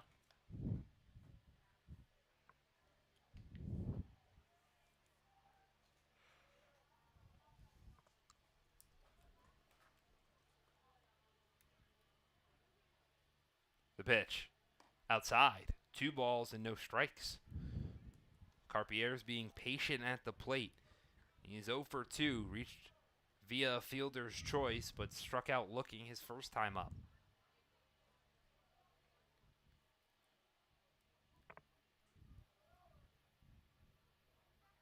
The pitch, upstairs, make it 3-0. Osbin taking long looks at Stroh, who stands at second. We know he's got speed.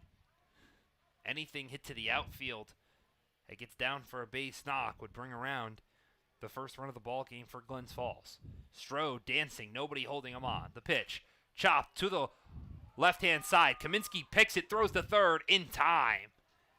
Stroh did not slide because he didn't think the shortstop making the move on the run would go to the hot corner. Instead, it picks up the first out and keeps runners on first and second. Great heads-up play by Kaminsky there to get Stroh.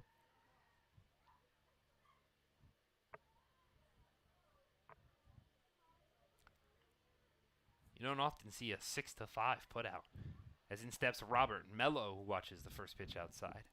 But that moves Houghton to second, and Carpier's will take his spot at first. Mello, the designated hitter, steps up. Both of his at-bats have been pop-ups to Kaminsky in shallow left field. The 1-0 runs inside. 2 balls and no strikes. And now all of a sudden, Sanchez will go have a conversation with Osbin. A miscommunication maybe, as the Stallions just trying to keep Glens Falls at bay. Done a good job. Only 1 hit in today's ball game. It belongs to the 9-hole hitter Brendan McLaughlin.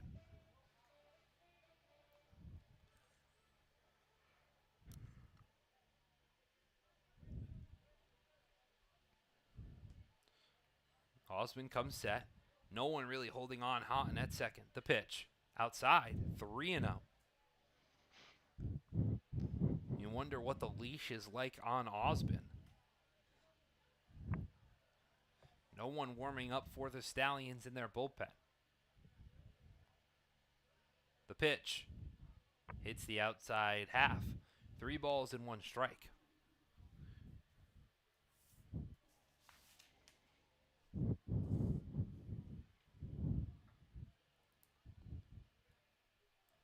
The 3-1. This one's hit weakly over towards the left-hand side. Over goes Fish, but it's going to land foul and draw the count full to Robert Mello. Speaking of bullpen, it's Virgil Heath who's been standing up down in the Stallions bullpen for quite some time. Looks like he's almost trying to stretch, but instead just standing up by the bench, as now some other players are going to get up and start to move. The payoff. This one's drilled out to straightaway center. Back goes Rodriguez, back at the fence. It's over his outstretched arm, and one hops off the wall. Houghton's going to score. Over to third is going to go Carpier's, and Houghton scores safely. It's a one-out double for Robert Mello, and the Dragons finally get on the board. It's a 9-1 ball game. Mello gave that one a ride. He's been Glens Falls' best hitter probably all year long, and he shows you why right there. Right over the head of Rodriguez in center field, who has speed.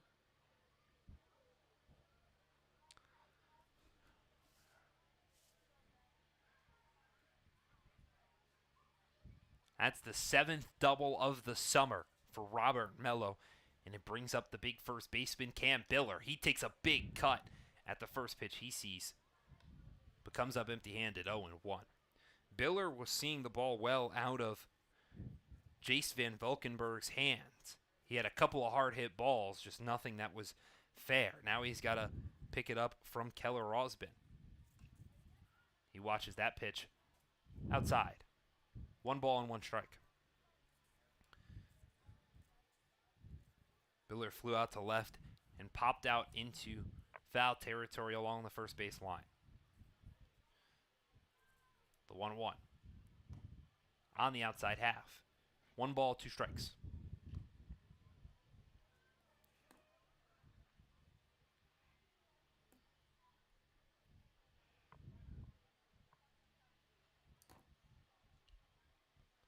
The pitch. Swung on and missed. Biller goes down on strikes. The first K for Osmond out of relief. Took him an inning and a half before he got it, but he picks up a much needed out number 2.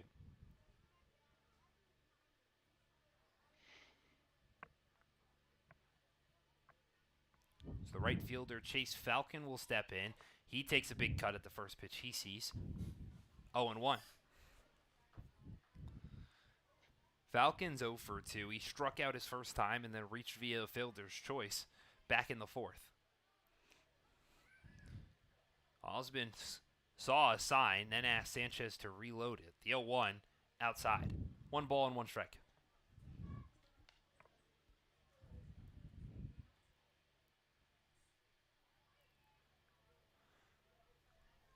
Falcons got a couple of runners in scoring position. It's Carpier's at third, Mello at second. He watches that one miss upstairs. 2-1.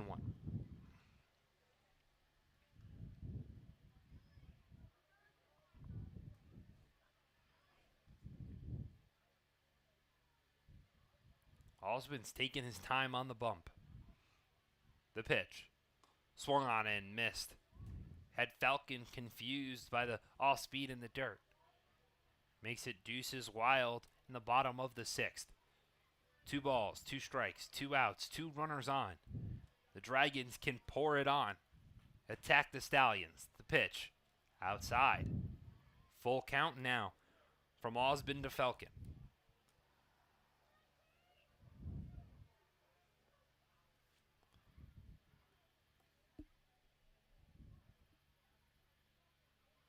The payoff.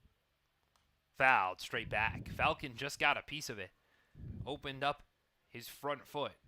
Was able to get underneath it enough to hit it straight back. We get to redo the 3-2.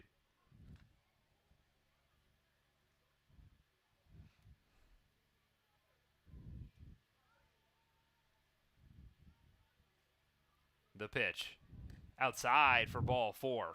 Falcon draws an absolute excellent at-bat against Keller Osmond to load the bases and bring up the left fielder, Cody Meyer.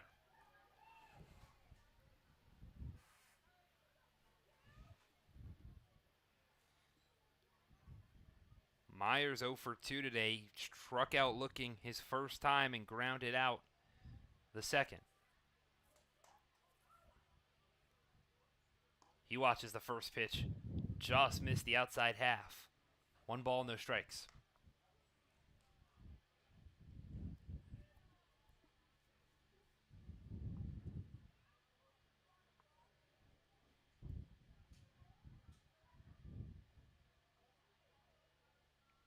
The pitch.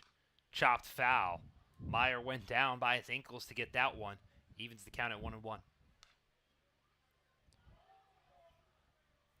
Meyer's been in these big spots before.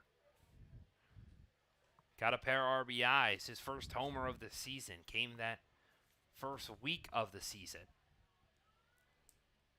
It's the 1-1. Hits the low and away corner. Makes it 1 ball and 2 strikes. So the base is juiced. Carpier's at third. Mello at second. Falcon at first. It's a 2-strike count to Cody Meyer. Osmond in some danger in the bottom of the 6th. Gets this sign in, comes set. Doesn't even look at the runners. The pitch. Outside. 2 balls, 2 strikes. How about another deuces wild here in the bottom of the 6th? This time, the bases are loaded.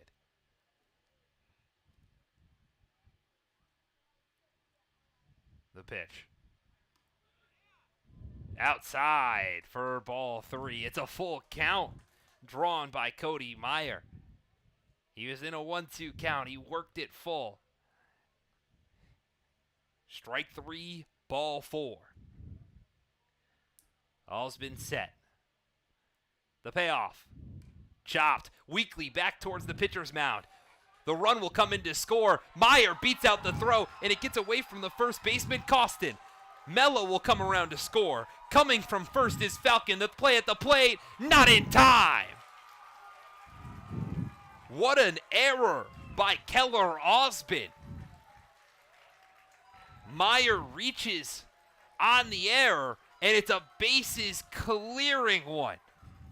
The Dragons make it a 9-4 ball game with 2 outs in the bottom of the 6th.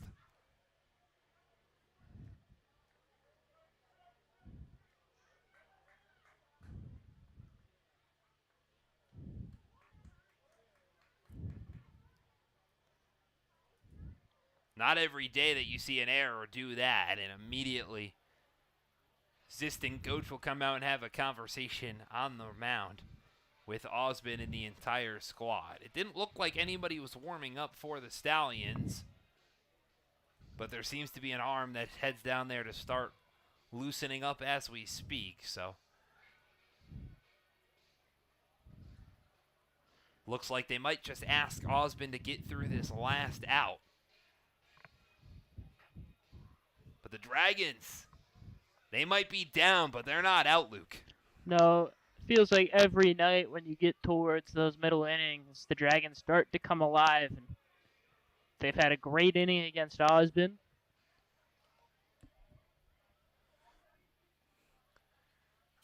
Speaking of people that have had a little bit of great days, Enrique Diaz has been stellar over at the hot corner.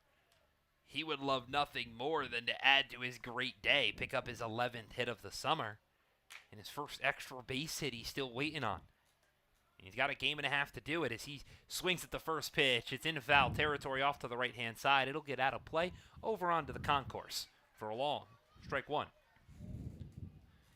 So no balls and 1 strike to Diaz, who's 0 for 2 today with a ground out that he almost beat out and then a fly ball.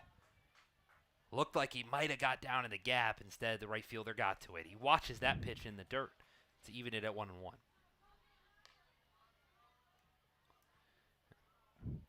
And Diaz this summer Still looking for that ever elusive first extra base hit. He's got 10 singles to his name. There's a 1-1. He fouls off just a little in front of, and he resets. He says a little something to himself as he barely leaves the right-handed batter's box and comes back in. Osmond shakes off the first pitch, shakes the second one. Likes the third, so he'll come set. Take a quick look at second. The pitch. Fouled off. Diaz had to go out and reach and grab that one, and he fouled it off the light pole and bounced it back into play over towards the Stallions' dugout. So we get to redo the 1 and 2.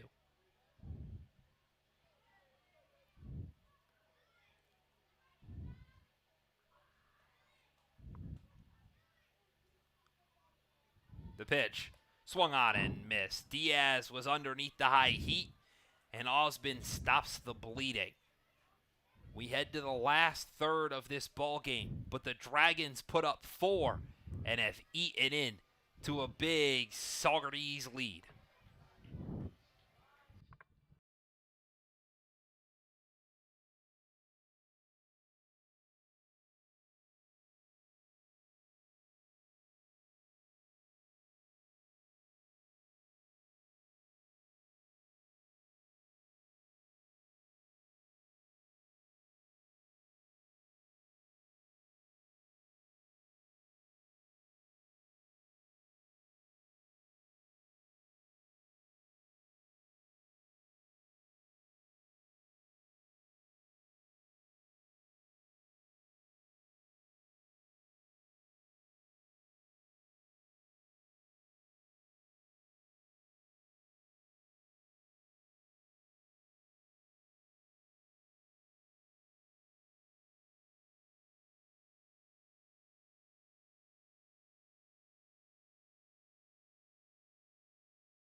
J.J. Trudeau takes the mound for his first full inning of work against the 4, 5, and 6 hitters in this Saugerties lineup. It's Casey Kaminsky to lead it off for the Stallions, who watches the first pitch outside for ball 1. Alongside Luke LaRose, I'm Nathaniel Cunningham. The Dragons, a double from Robert Mello and then a big error from Keller Osmond put up all 4 runs. That ate into a deficit, as that pitch is a breaking ball that does hit the outside half. Makes it count even at 1-1. So what was a 9-run game is now just a 5-run game. And arguably the most high leverage and pressure guy for the Dragons is on the mound in J.J. Trudeau. His 1-1 swung on and missed. 1 ball and 2 strikes.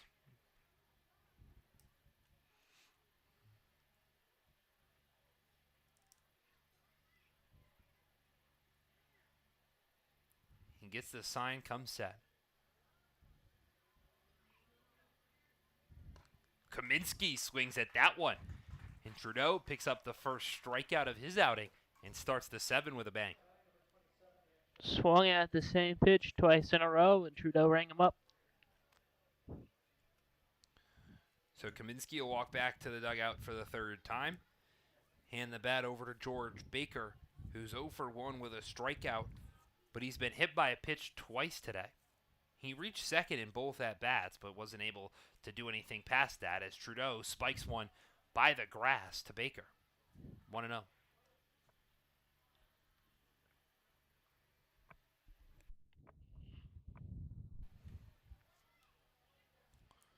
Baker advanced to second on a wild pitch and then a stolen base in each of his at-bats he reached as he takes a big cut on an off-speed pitch from Trudeau. Evens the count at 1-1 strike.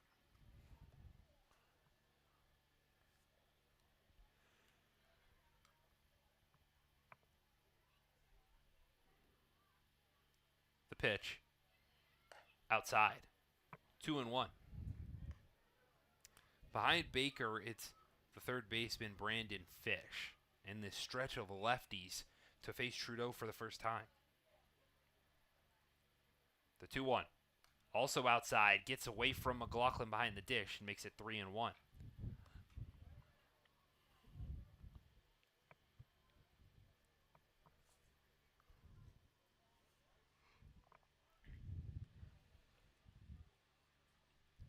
Trudeau set.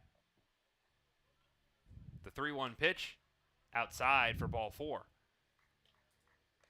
So it's a walk issued by Trudeau with 1 out. And turns the baton over to Brandon Fish. Pitching coach Matt Gonzalez has come out of the dugout, and he's actually sitting in the first row behind home plate with a radar gun. And we may have thought this was a decision from Gonzalez to bring in Trudeau instead of O'Connor to maybe up Trudeau's innings in 2025. His first pitch to Fish is a breaking ball that stays too far outside. And it was a conversation, very much jokingly, that we had before the game, Luke, between head coach Ryan Dio and Gonzalez on who would be end-of-the-year All-Stars with the season coming to a close in 2 days, as that one also misses outside, 2-0. And the conversation around Trudeau was that apart from the one start against Utica, he had a sub-1 ERA. He should be an end-of-the-year All-Star. But prior today, he pitched just 11 innings, and that might have raised a concern for Gonzalez, as that one's fouled off to the left-hand side by Fish. So maybe the pitching coach enlisting to go with Trudeau and maybe get some more work for him, maybe bump those numbers up a little bit, and get that ERA back below 3 if he can keep it clean. The 2-1. This one's popped out into left field. In comes Meyer, and he's got it for out number 2.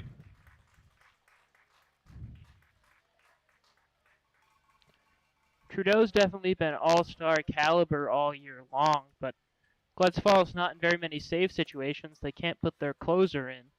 I don't know if his lack of innings will matter when they choose the end-of-year all-stars, but it might.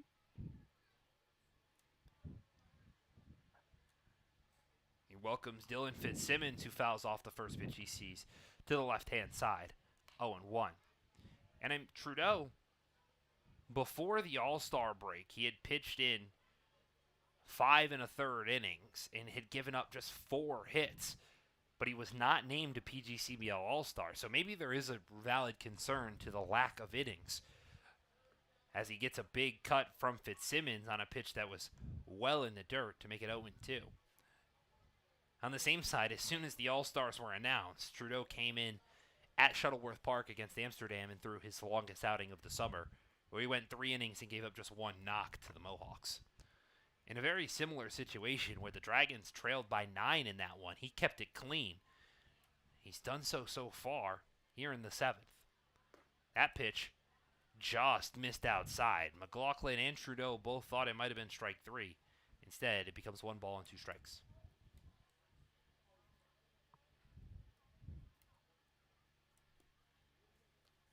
Fitzsimmons is 2 for 2 with an RBI, 2 runs scored, and a hit by pitch as he chops this one off towards the left-hand side. Trudeau's got to come off the mound, throws on the run, and it gets past the outstretched arm of Biller over towards the bullpen and out of play. So maybe some luck from Trudeau, who had to make a tough grab to his right, coming off the mound through almost a jump throw across his body, and it just missed to the right of the first base bag. But with it going out of play, it puts the runners on second and third instead of giving Baker a chance to score. So the E1 puts Fitzsimmons on second. He reaches for the 4th time today, and Baker gets to third with John Freitag to the dish. Freitag's 0 for 2 with a hit by pitch and an RBI to his name.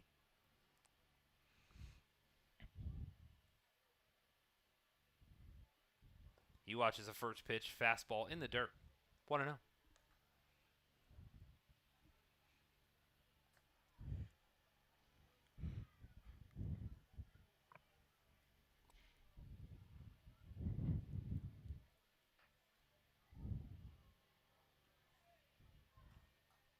The pitch. This one's fouled straight back.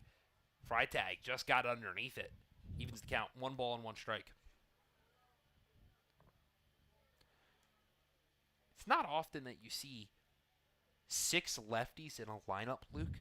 But how about 4 straight for Saugerties? This stretch from Baker to Freitag is an interesting lineup issued by head coach Colin Martin.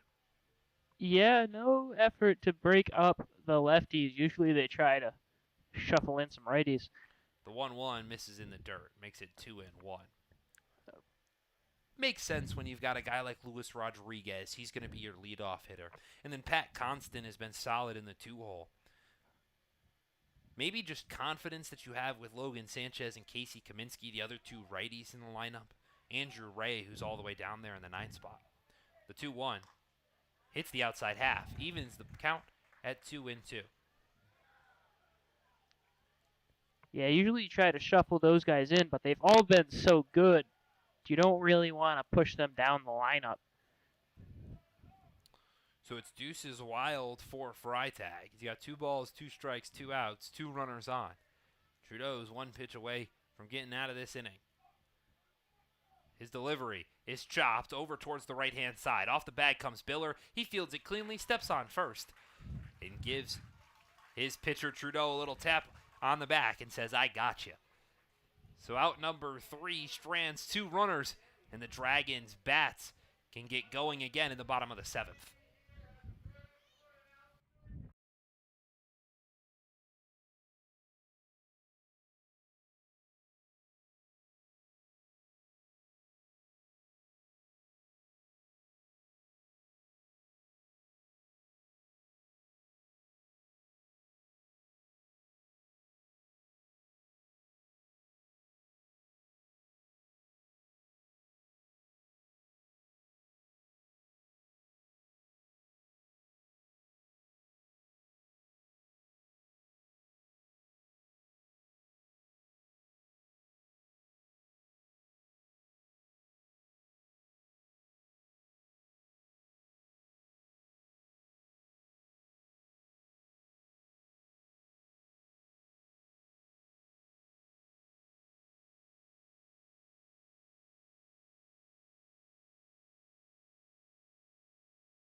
We're back for the bottom of the 7th here at East Field, where the Dragons were able to keep it clean in the top of the 7th thanks to J.J. Trudeau and those high leverage 2 runners on spots.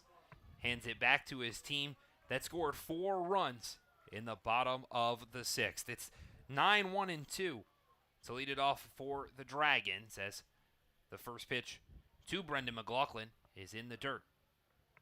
1-0.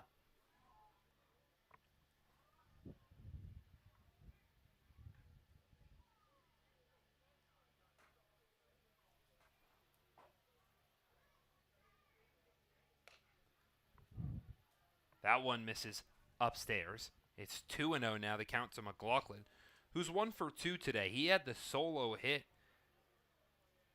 back in the 3rd. As he watches that pitch miss inside, it's now 3 balls and no strikes.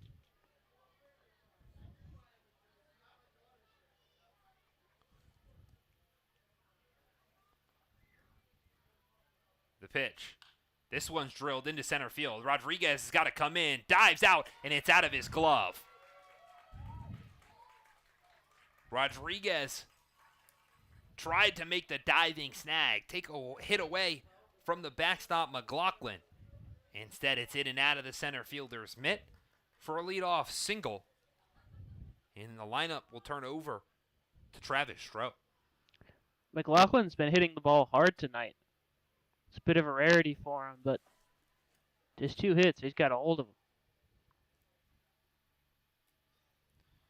First pitch to Stroh is swung on and missed. 0-1.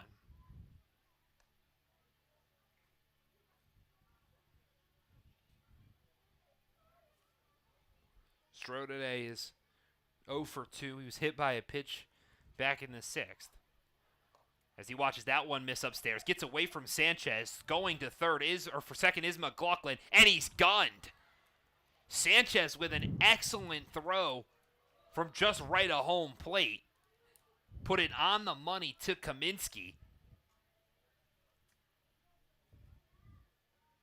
And McLaughlin will have to go back to the dugout empty-handed. That leadoff base knock becomes mute, and the 1-1 forces Stroh to square to bunt, but he pulls back to watch ball 2. 2-1.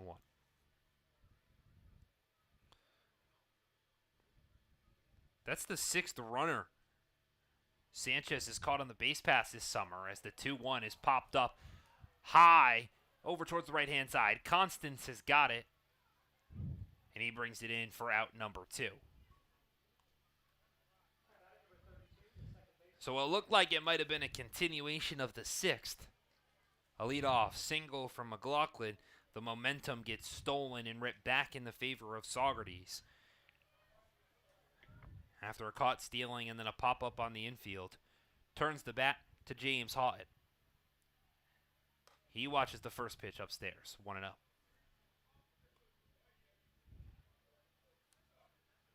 I can tell you one thing, though. J.G. Trudeau is ready to get up again. I just saw him a couple seconds ago. That pitch misses outside, 2-0. Out of the bullpen. Hadn't even taken his glove off. He is geared up and ready. Osbin, it's 2-0, right down Broadway. 2 balls, 1 strike. Seems like every time I see Trudeau enter the ballpark, he's got an energy drink in his hand.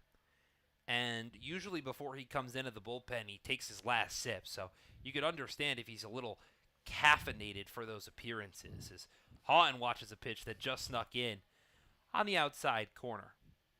Makes it deuces wild again here at Eastfield. 2 balls, 2 strikes, 2 outs. The pitch. Hit straight back. Means we get to redo the 2-2.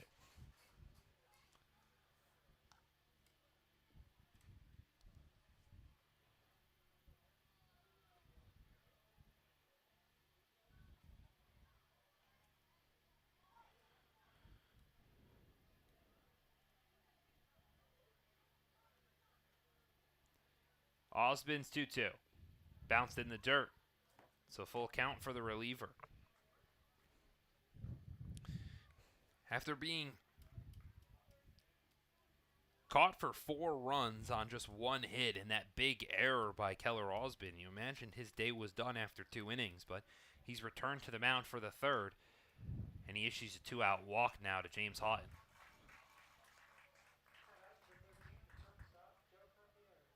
It's his 3rd free pass he's issued. But with 2 outs, he's got to just get the out of Joe Carpier's, who so far today is 0 for 3.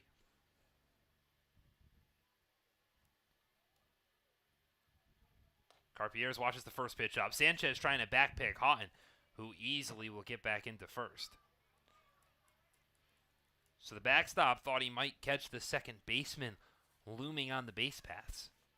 Instead, the high school kid got back in with ease. Again, Houghton only has the 1 stolen base this summer. As Carpier's watches another pitch outside, 2-0.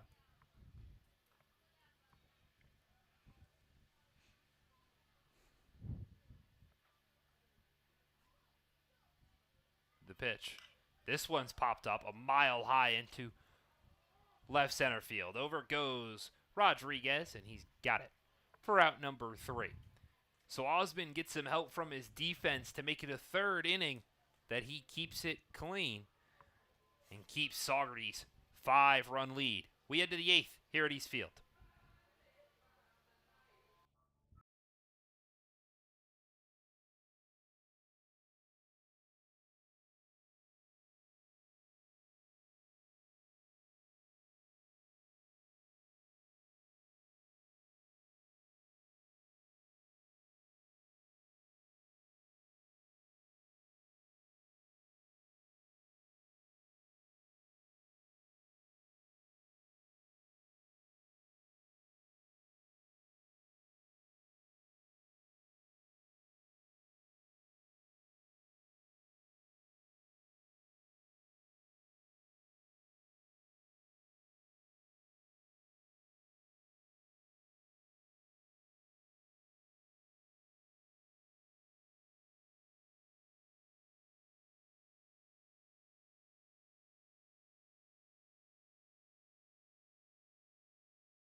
Two innings to work with here at East Field in the last home game of 2025 for Glens Falls. The Dragons had a couple of runners on, but left them stranded again in the bottom of the 7th. They hand the ball back to the reliever, J.J. Trudeau, tries to keep it clean. We head into the bottom of the 8th. Alongside Luke LaRose, I'm Nathaniel Cunningham. Trudeau's first pitch to Andrew Ray is swung on and missed. 0-1. It'll be 9, 10, and 1 for the Stallions, who look to add some more insurance because the Dragons tattooed Saugerties for 4 runs. They could do it again. That one misses outside. Count is 1-1.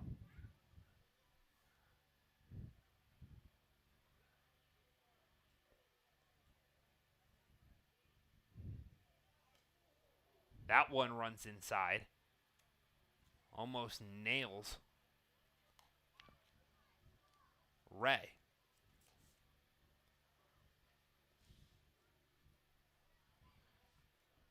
So count becomes 2 balls and 1 strike to the second baseman.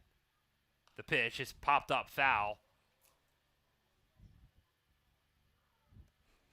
And he evens the count again at 2-2.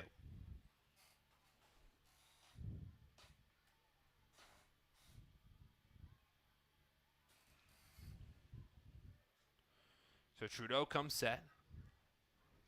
His pitch is upstairs. Check swing. Not called strike 3. They're going to ask if he went around, and field umpire Devin Rhodes says he did not. McLaughlin thought he did, so asked for the appeal, but no go. So it's a full count now for Trudeau to Ray. The payoff. This is upstairs. To make it ball 4, it's a leadoff walk for J.J. Trudeau to Andrew Ray. That brings up the 10-hole hitter, Griffin Crane, who so far today is 2 for 2 with 2 RBI singles, and then he reached via a walk back in the 5th and came around to score.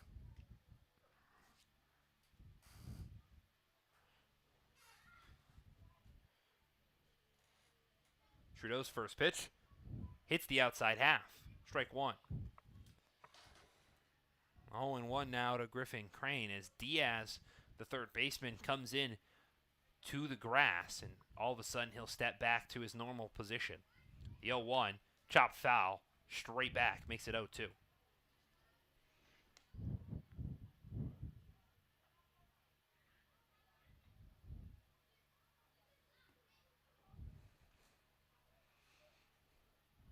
So Trudeau comes set, takes a look at Ray at first.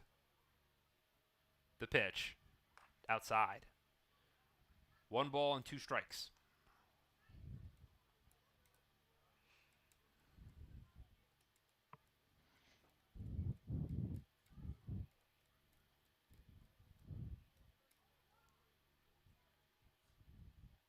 The pitch.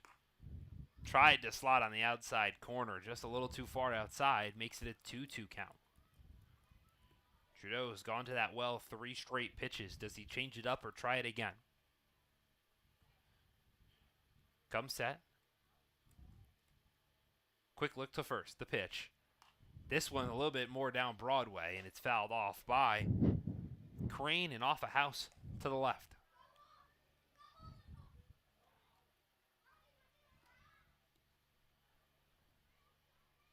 So we get to redo the 2-2. Ray stands over at first. The pitch. In the dirt. Crane has worked an 0-2 count back to a full count.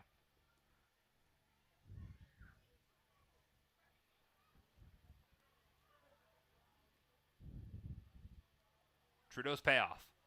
Chopped over towards Diaz, who makes a diving play at third. The 3rd time today Enrique Diaz has stolen a hit from Saugerties. First out in the top of the 8th. He has been on point tonight. Diving catch to his left one time. Diving catch to his right another. Made all the throws you could ask from him at third, too. It's the top of the lineup for Saugerties now. As Luis Rodriguez watches a first pitch that went above his head. 1-0. Rodriguez is 0 for 1, but he's 5th plate appearance of the day. He was hit by a pitch, then drew a walk, popped out to short, and then drew another walk. He watches that pitch almost hit him, makes it 2-0. So he's reached base in 3 of his 4 plate appearances to this point. He scored 2 runs as well. His last made it a 9-0 ball game before Glens Falls put on 4. The 2-0, breaking ball, missed too far inside, 3-0 to the speedster.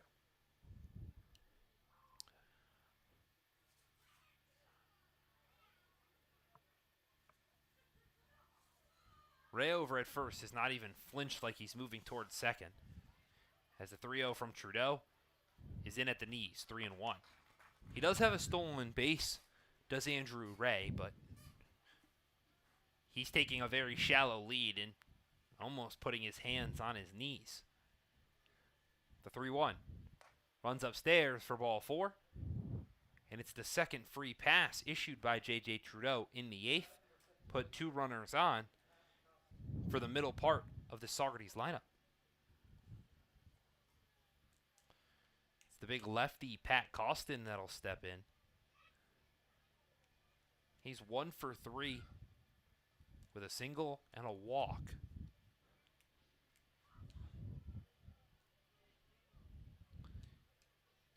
He gets ready to face Trudeau for the 2nd time today. First pitch he sees is upstairs, 1-0. We haven't seen Trudeau work more than an inning in a couple of outs this summer, Luke. All the time that he has, he's been on the road. And he's starting to get a little wild. Wonder if the fatigue is setting in. As he throws that one that gets away from McLaughlin on a swing from Costin. Both Rodriguez and Ray will advance the 90 feet to 2nd and 3rd respectfully. I mean, it can make sense why he's getting a little loose with his command, but you see Costin took a half-hearted swing.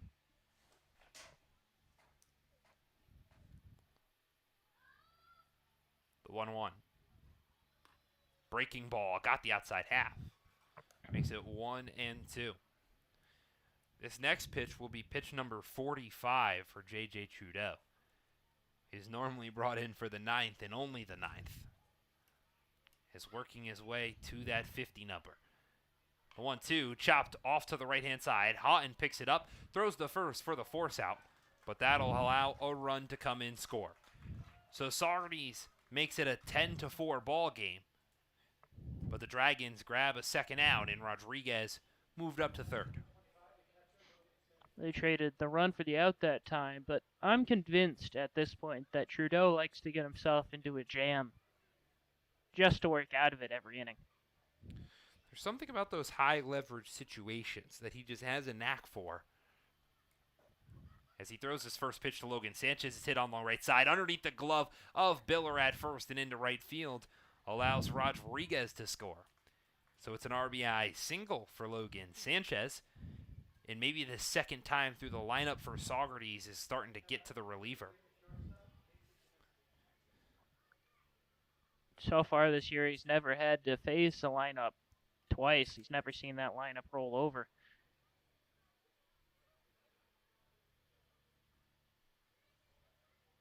So now it's the shortstop, Casey Kaminsky, who will step in. Kaminsky's 0 for 3 with a walk and a run scored. He chops his first pitch over towards Houghton at second. He fields it cleanly, throws to Biller at first, and it's out number 3 in the top of the 8th. The Stallions grab a pair and make the lead 7 once more. We head to the bottom of the 8th, where the Dragons look to make a comeback.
Welcome back to East Field as we enter the bottom of the 8th, and the Dragons have got a 7-run deficit to overcome. They'll have their 4, 5, and 6 hitters to face Keller Rosbin for the 4th inning out of relief, looking to just keep it clean. Joined alongside Luke LaRose, I'm Nathaniel Cunningham. It's Robert Mello to get it started for the Dragons, who watches the first pitch outside. 1-0.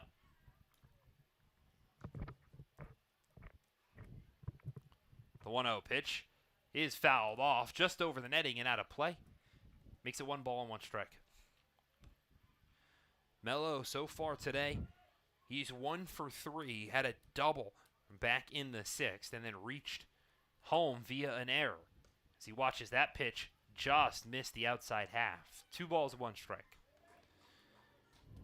But it's the 7th double of the summer for Robert Mello, and another RBI to his name this summer as well. As he drills that one to right field, that's going to get down for a base knock, and it's going to get just to the base of Fitzsimmons in right. He took a rough hop, but was able to keep it in front of him, and that holds Mello to a single. So his first 2 at-bats were pop-ups to the left-hand side. His second 2 are hard base knocks to put a leadoff base runner on. And that brings up the first baseman, Cam Biller, who watches the first pitch inside. 1-0.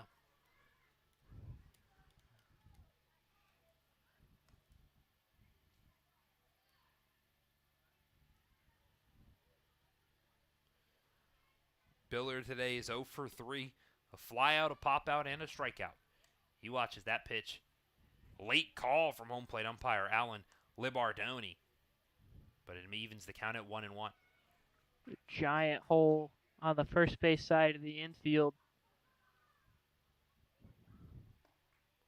That pitch misses low. 2 balls and 1 strike.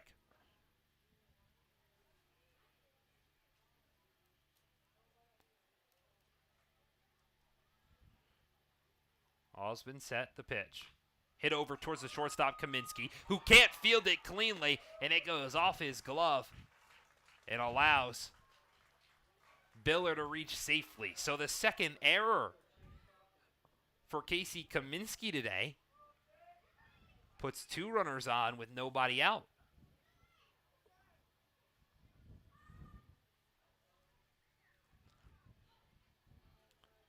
And now the right fielder, Chase Falcon, will step into the box.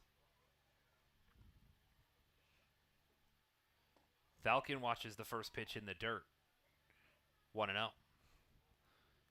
Falcon's 0 for 2 today, but he drew a walk back in the 6th and then would come around to score. The 1-0, also in the dirt. 2-0.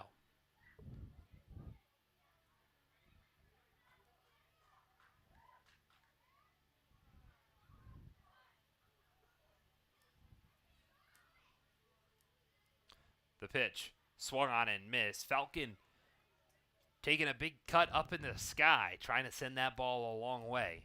Makes it 2 balls and 1 strike.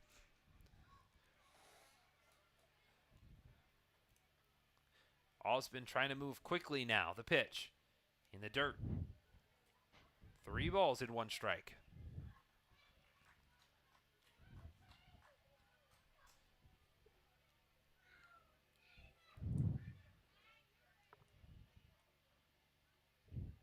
The 3-1 in the dirt for ball 4. And now if the Stallions were hoping Osbin could get through the 8th, they now might have to think again. The bases are loaded with nobody out, and Cody Meyer stepping to the dish.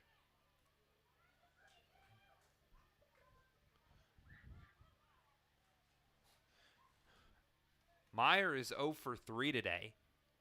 Struck out, grounded out, and then reached via an error. He takes a big cut, comes up empty-handed, 0-1.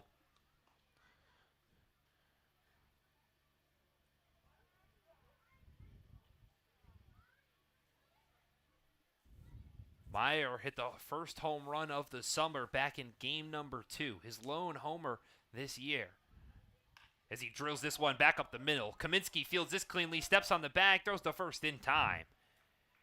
And it's another double play Saugerties turns that sucks all the life out of East Field. The Dragons get a run to make it 11-5.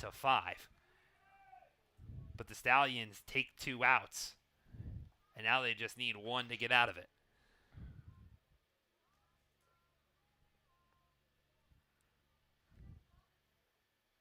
In steps Enrique Diaz, who fouls the first pitch straight back, 0-1.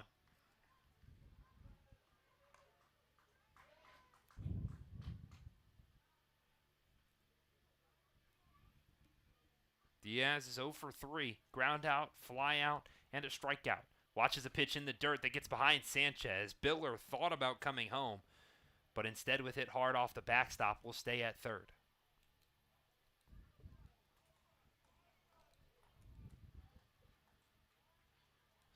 So Dragons in a bases loaded situation with nobody out. Ground into a double play. The 16th time they've grounded into a double play, and it feels like every time it's the biggest moments of the game. As Diaz hits this one out into right field, Fitzsimmons comes in, dives, and makes the play. Diaz walks back to the dugout in kind of amazement, but Fitzsimmons steals a base knock from Diaz in what could have been his first extra base hit of the summer. Instead, we head to the 9th with Saugerties on top, 11-5.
the 9th inning here at East Field, and J.J. Trudeau has taken the mound for his 3rd full inning of work. And if he can get at least an out, it would be tie his longest outing. 2 outs would make it his longest outing of the summer. He's got to face 5, 6, and 7. A stretch of lefties, George Baker, Brandon Fish, and Dylan Fitzsimmons, as Baker takes the first pitch a mile high into the right center field gap. Over goes Stroh, who's got it.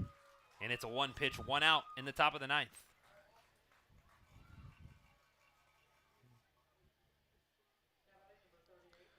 So in steps Brandon Fish, who's 0 for 3 today.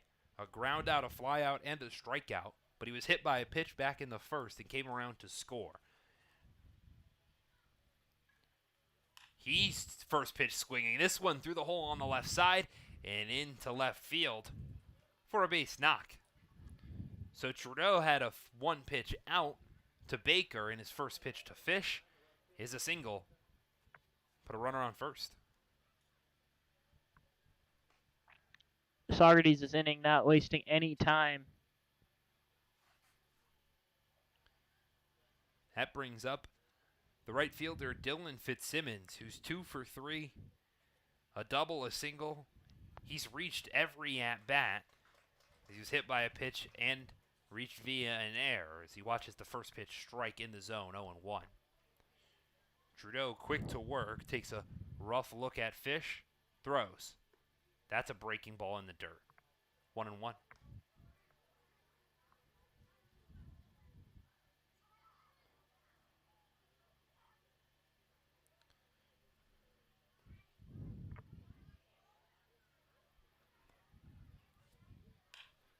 Fitzsimmons drills this one out to right field. Back goes Falcon, who's got it on the run. The throw back into first, trying to catch Fish, not in time. So Falcon made an excellent play on a hard hit ball from Fitzsimmons to right field. Had to go over his left-hand shoulder and then turn and throw a bullet to Biller that was on the money. Just not in time to get Fish stranded. So instead it's the second out and steps in the 4th lefty in a row, John Freitag.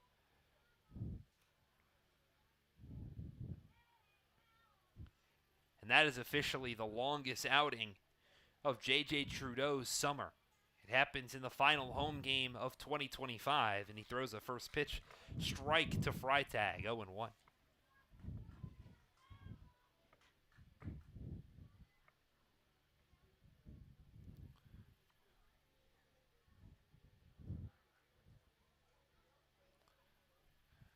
Trudeau comes set. Quick look at Fish, the pitch. Inside. Evens the count at 1-1.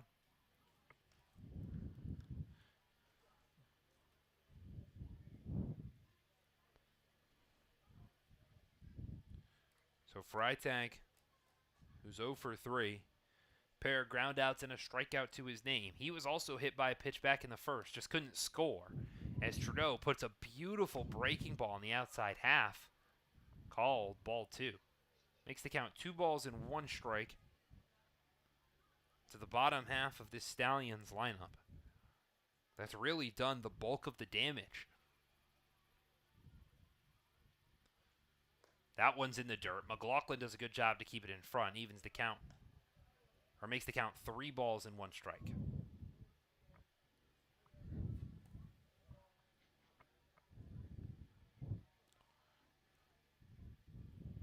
Five of Saugerties' 7 hits have come from the last 5 hitters.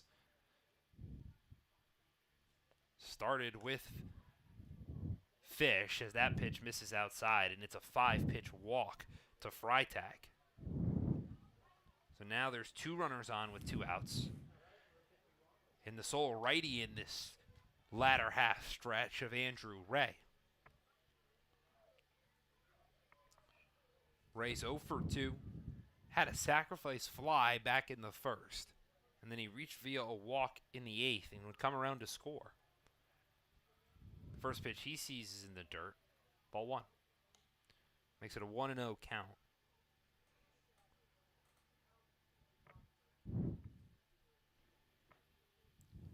Trudeau comes set. Houghton barely holding on. Fish at second. The pitch. Chopped over towards Houghton. He grabs it deep in the hole. Throws to second for one. And gets the force out instead of going towards first. Either way, the Dragons keep it clean. And they've now got 3 outs to make a 6-run comeback in the final game of 2025 here at East Field.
The bottom of the 9th, the last chance for Glens Falls to crawl out of a 6-run hole. They'll have 9, 1, and 2 to get it started. The same group that had a couple of runners on but were stranded, and they have to do it against a new arm for the Stallions. I'm Nathaniel Cunningham, joined alongside Luke LaRose. Keller Osbin for Saugerties went 4 innings, gave up 3 hits, allowed 5 runs, but only 2 of them were earned because 3 came in to score on an error Osbin committed. He walked 4 batters and only struck out 2, yet the Stallions still lead by 6. Reese Bramer will take over on the mound, and he throws a first pitch strike past the catcher of Brendan McLaughlin. 0-1 the count. It's the 6th appearance for Bramer this summer, who's got a 10.38 ERA in 4 1/3 innings. He throws the pitch outside, evens the count at 1-1.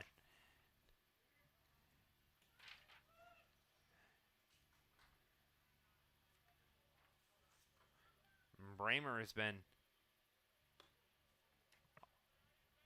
not really hit around, but he's given up the free pass a lot this season. He's only given up 2 hits, but he's given up 12 walks. That's what's largely allowed those 5 runs in the 4 1/3 innings. McLaughlin swings at a pitch in the dirt. Evens the count at 2 balls and 2 strikes.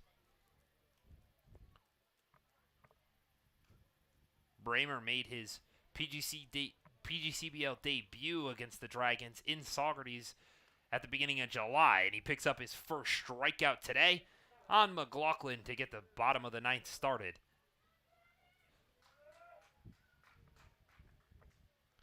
That turns the lineup over for Travis Stroh and gives the Dragons just 2 outs to work with. The center fielder is 0 for 3 today. A line out, a pop out, and a ground out. He almost gets nailed with the first pitch. 1-0.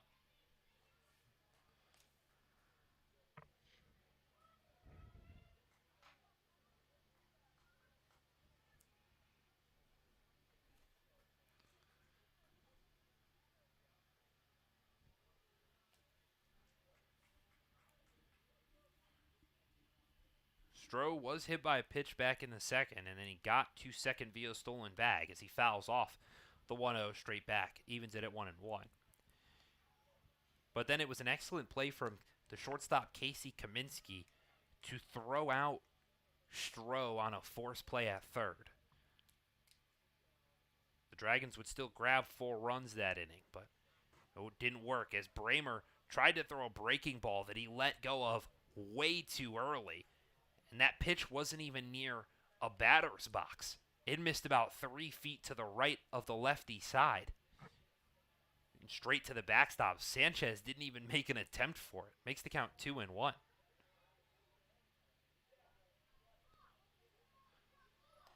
His next pitch is a fastball that just missed outside. Make it 3 balls and 1 strike.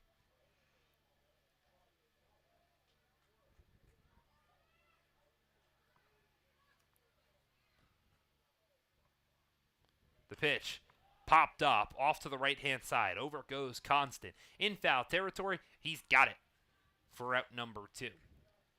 So the Dragons are down to their final out, and they'll hand the bat to James Houghton.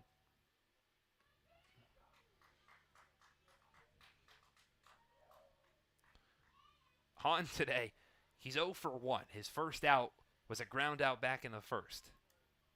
He then came to the plate again in the 4th, the 6th, and the 7th. He drew a walk all 3 times. First pitch, breaking ball that almost nails him. 1-0.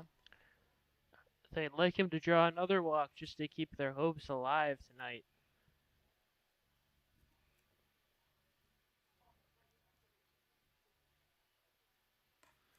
That one hits the outside half, evens it at 1 ball in 1 strike.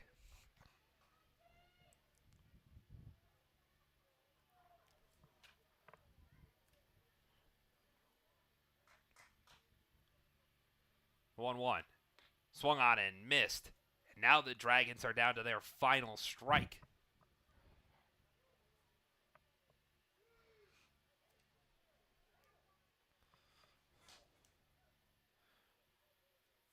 Brammer asks for the sign again. Gets it and comes set. The 1-2. Outside. 2 balls, 2 strikes.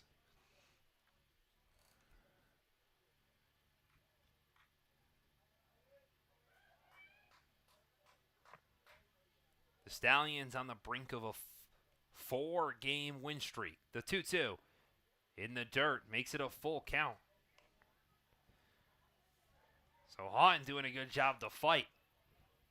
He doesn't care that the odds are stacked against him. A 6-run deficit, 2 outs. He's still going to work. The payoff. Upstairs for ball 4. The on-base percentage for James Houghton's going to go up. He reaches first base. Hey, don't call it a 2-out rally for the Dragons. The shortstop, Joe Carpier's, will step in.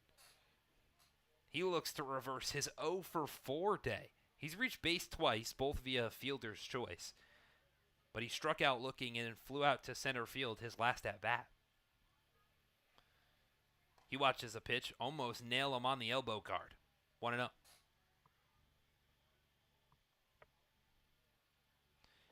Clock just ticks past 10 o'clock here at East Field. The final game in 2025. The 1-0. Hits the top of the zone, evens the count at 1-1. And even with the clock ticking down, the fanfare has stayed pretty alive and well throughout. It's been an excellent season at East Field. The fans have just been stellar. The 1-1. This one's popped up a mile high on the infield. Kaminsky goes out. He settles underneath it, and he's got it for out number 3. So the final game for Glens Falls at home this summer ends in a stampede from the Stallions. They take it the final 11-5 Saugerties. Glens Falls has got one more crack to get back in the win column tomorrow night in Oneonta. Another one you'd like to forget if you're Glens Falls. Had a lot of promising things. Got to Osbin towards the end of the game, but Van Valkenburg, like Coach Dio said, dragon killer, and he proved it again tonight.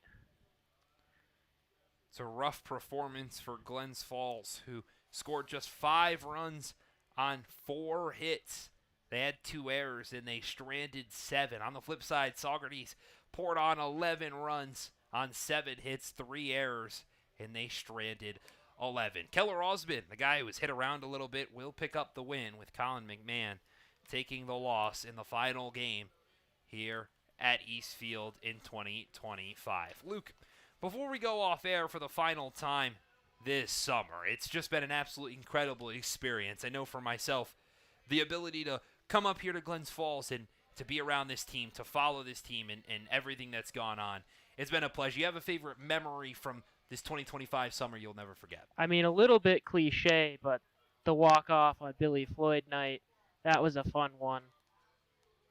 It's hard to forget when your field announcer gets the walk-off hit in a non-league game. That's definitely one. I think Nick Galello's league-leading 6th home run is the one that's going to stand out to me the most. It was one that was hit about a mile high in the air, but as it stands, it would still be Nick Galello atop the PGCBL. So maybe something that he'll get to say, even though he's not with the team anymore, that he's got to his name this summer. It's been a pleasure for the entirety of 2025. For one final time, the entirety of the staff here at the Glens Falls Dragons wants to thank you for watching our broadcast, listening to us 2 kids live out our dreams, and have a whole ton of pleasure here on your Facebook or your YouTube. If you're not following us at our YouTube, hey, you should go follow us and subscribe. Maybe some stuff coming over the winter break. Who knows about that? Some highlight videos and whatnot. Either way, from everybody that's watched, whether it's for a minute or for hours, we want to say thank you very much. From Luke LaRose, I've been Nathaniel Cunningham. The Dragons dropped the final one here in 2025.